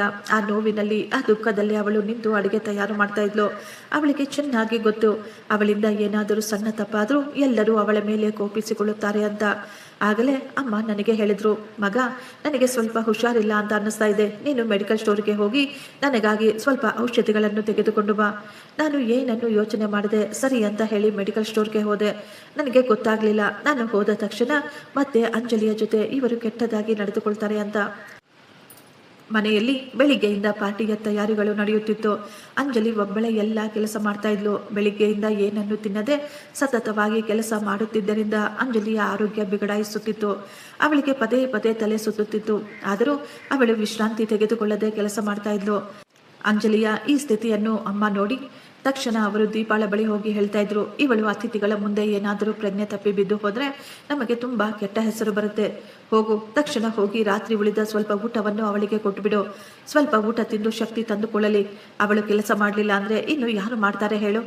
ಅಮ್ಮನಿಗೆ ಅವಳ ಆರೋಗ್ಯದ ಚಿಂತೆ ಇರಲಿಲ್ಲ, ಆಕೆ ತಮ್ಮ ಗೌರವದ ಚಿಂತೆ ಕಾಡ್ತಾ ಇತ್ತು. ದೀಪ ಅಂಜಲಿಯನ್ನು ಗುರಾಯಿಸಿ ನೋಡುತ್ತಾ ರಾತ್ರಿ ಉಳಿದಿದ್ದ ಒಂದು ರೊಟ್ಟಿ ಮತ್ತು ಸ್ವಲ್ಪ ಪಲ್ಯವನ್ನು ಒಂದು ಪ್ಲೇಟ್ನಲ್ಲಿ ಹಾಕಿ, ತಗೋ, ಇದನ್ನು ತಿನ್ನು, ನೀನು ತುಂಬಾ ಅವತಾರ ಮಾಡುವ ಅವಶ್ಯಕತೆ ಇಲ್ಲ ಅಂತ ಹೇಳಿದಾಗ ಅಂಜಲಿ ಏನನ್ನು ಮಾತನಾಡದೆ ಸೈಲೆಂಟ್ ಆಗಿ ಆ ಪ್ಲೇಟನ್ನು ತೆಗೆದುಕೊಂಡ್ಳು. ಯಾಕೆಂದ್ರೆ ಅವಳಿಗೆ ತುಂಬಾ ಹಸಿವಾಗ್ತಾ ಇತ್ತು. ಅದೇ ಸಮಯಕ್ಕೆ ದೀಪಾಳ ಜೊತೆ ಕೆಲಸ ಮಾಡುತ್ತಿದ್ದ ಅವಳ ಸ್ನೇಹಿತೆ ಮನೆಗೆ ಬಂದಿದ್ಲು. ಅವಳು ಒಳಗೆ ಬಂದ ತಕ್ಷಣ ಅಂಜಲಿಯನ್ನು ನೋಡ್ತಾ ಇದ್ಲು. ಅಂಜಲಿ ಅಡಿಗೆ ಮನೆಯ ಒಂದು ಮೂಲೆಯಲ್ಲಿ ಕುಳಿತು ರಾತ್ರಿ ಉಳಿದ ಊಟವನ್ನು ತಿನ್ನುತ್ತಿರುವುದು ಅವಳು ಎಷ್ಟೋ ಆಶ್ಚರ್ಯದಿಂದ ಕೇಳಿದ್ಲು, ದೀಪಾ, ಈಕೆ ಯಾರು? ನಾನು ಇವಳನ್ನು ಮೊದಲು ಇಲ್ಲಿ ಯಾವತ್ತೂ ನೋಡಿಲ್ವಲ್ಲ. ದೀಪಾ ಒಂದೇ ಒಂದು ಕ್ಷಣ ಕೂಡ ಯೋಚಿಸದೆ ತಕ್ಷಣ ನಗು ನಗುತ್ತಾ ಹೇಳಿಬಿಟ್ಲು, ಇವಳು ನಮ್ಮ ಮನೆಯ ಹೊಸ ಕೆಲಸದವಳು. ಹಳೆಯ ಕೆಲಸದಾಕೆ ಊರಿಗೆ ಹೊರಟು ಹೋಗಿದ್ದಾರೆ, ಆದ್ದರಿಂದ ಇವಳನ್ನು ಕೆಲಸಕ್ಕೆ ಇಟ್ಟುಕೊಂಡಿದ್ದೇವೆ. ಅಂಜಲಿ ಈ ಎಲ್ಲ ಮಾತುಗಳನ್ನು ಕೇಳಿಸಿಕೊಂಡು ಕೂಡ ಅವಳ ತಲೆ ಬಗ್ಗಿಸಿಕೊಂಡು ಮೌನವಾಗಿದ್ಲು. ಅವಳ ಕಣ್ಣಿಂದ ಸತತವಾಗಿ ಕಣ್ಣೀರು ಬರ್ತಾ ಇತ್ತು. ಆಗಲೇ ನಾನು ಅಮ್ಮನಿಗಾಗಿ ಔಷಧಿ ತೆಗೆದುಕೊಂಡು ಮನೆಗೆ ಬಂದೆ. ನಾನು ಅಂದುಕೊಂಡೆ ಮೊದಲು ಹೋಗಿ ಅಂಜಲಿಯನ್ನು ನೋಡೋಣ, ಇಷ್ಟಕ್ಕೂ ಅವಳು ಏನಾದರೂ ತಿಂದ್ಲೋ ಇಲ್ವೋ ಅಂತ. ನಾನು ಅಡಿಗೆ ಮನೆಗೆ ಹೋದಾಗ ಎದುರುಗಡೆ ಕಂಡ ದೃಶ್ಯ ನೋಡಿ ನನಗೆ ತುಂಬಾ ಕೋಪ ಬಂದು ಬಿಟ್ಟಿತ್ತು. ನನ್ನ ಹೆಂಡತಿ ಒಂದು ಮೂಲೆಯಲ್ಲಿ ಕುಳಿತುಕೊಂಡು ರಾತ್ರಿ ಉಳಿದ ಊಟ ತಿಂತಾ ಇದ್ಲು. ಅವಳ ಕಣ್ಣುಗಳಿಂದ ಕಣ್ಣೀರು ಬರ್ತಾ ಇತ್ತು. ಅವಳ ಮುಖದ ಮೇಲೆ ಅವಮಾನ ಕಾಣಿಸುತ್ತಿತ್ತು. ಅವಳನ್ನು ಆ ಸ್ಥಿತಿಯಲ್ಲಿ ನೋಡಿ ನನ್ನ ಹೃದಯ ಒಡೆದು ಹೋಗಿತ್ತು. ನಾನು ತಕ್ಷಣ ಅವಳ ಕೈಯಿಂದ ಆ ಪ್ಲೇಟನ್ನು ಕಸಿದುಕೊಂಡು ಅವಳ ಕೈ ಹಿಡಿದುಕೊಂಡು ಹಾಲಿಗೆ ಕರೆದುಕೊಂಡು ಬಂದೆ. ಅಲ್ಲಿ ಎಲ್ಲ ಅತಿಥಿಗಳು ಕುಳಿತುಕೊಂಡಿದ್ರು. ನಾನು ಕೋಪದಲ್ಲಿ ಜೋರಾಗಿ ಕೇಳಿದೆ, ಅಮ್ಮ, ಇದೆಲ್ಲ ಏನು ನಡೀತಾ ಇದೆ ಈ ಮನೆಯಲ್ಲಿ? ಇವಳು ಈ ಮನೆಯ ಸೊಸೆ, ನನ್ನ ಹೆಂಡತಿ, ಯಾವುದೇ ಕೆಲಸಗಾರಳಲ್ಲ. ನೀವು ಇವಳನ್ನು ಈ ರೀತಿ ನಡೆಸಿಕೊಳ್ಳಲು. ನನ್ನ ಧ್ವನಿ ಕೇಳಿ ಎಲ್ಲ ಅತಿಥಿಗಳು ನಮ್ಮನ್ನೇ ನೋಡ್ತಾ ಇದ್ರು. ಆಗಲೇ ದೀಪಾಳ ಗೆಳತಿ ಹೇಳಿದ್ದು, ಅರೆ ದೀಪ, ನೀನು ಹೇಳ್ದೆ ಇವಳು ಕೆಲಸದವಳು ಅಂತ, ಆದ್ರೆ ಶಂಕರ್ ಹೇಳ್ತಾ ಇದ್ದಾರೆ ಇವಳು ಅವಳ ಹೆಂಡತಿ ಅಂತ. ಇಷ್ಟಕ್ಕೂ ಸತ್ಯ ಏನು? ಈ ಮಾತು ಕೇಳಿದ ತಕ್ಷಣ ಹಾಲಿನಲ್ಲಿದ್ದ ಎಲ್ಲರೂ ಶಾಕ್ನಿಂದ ನೋಡ್ತಾ ಇದ್ರು. ಯಾರ ಬಳಿಯೂ ಏನೂ ಉತ್ತರವಿರಲಿಲ್ಲ. ನಾನು ಎಲ್ಲರ ಮುಂದೆ ಧೈರ್ಯವಾಗಿ ಹೇಳಿದೆ, ಹೌದು, ಇವಳು ನನ್ನ ಹೆಂಡತಿ. ನಾನು ಇವಳನ್ನು ನನ್ನ ಇಚ್ಛೆಯಿಂದ ಮದುವೆ ಮಾಡಿಕೊಂಡು ಬಂದಿದ್ದೇನೆ. ಇವಳು ಬಡವಳು, ಆದರೆ ಇವಳ ಆತ್ಮ ಗೌರವ ಯಾರಿಗಿಂತಲೂ ಏನೂ ಕಡಿಮೆ ಇಲ್ಲ.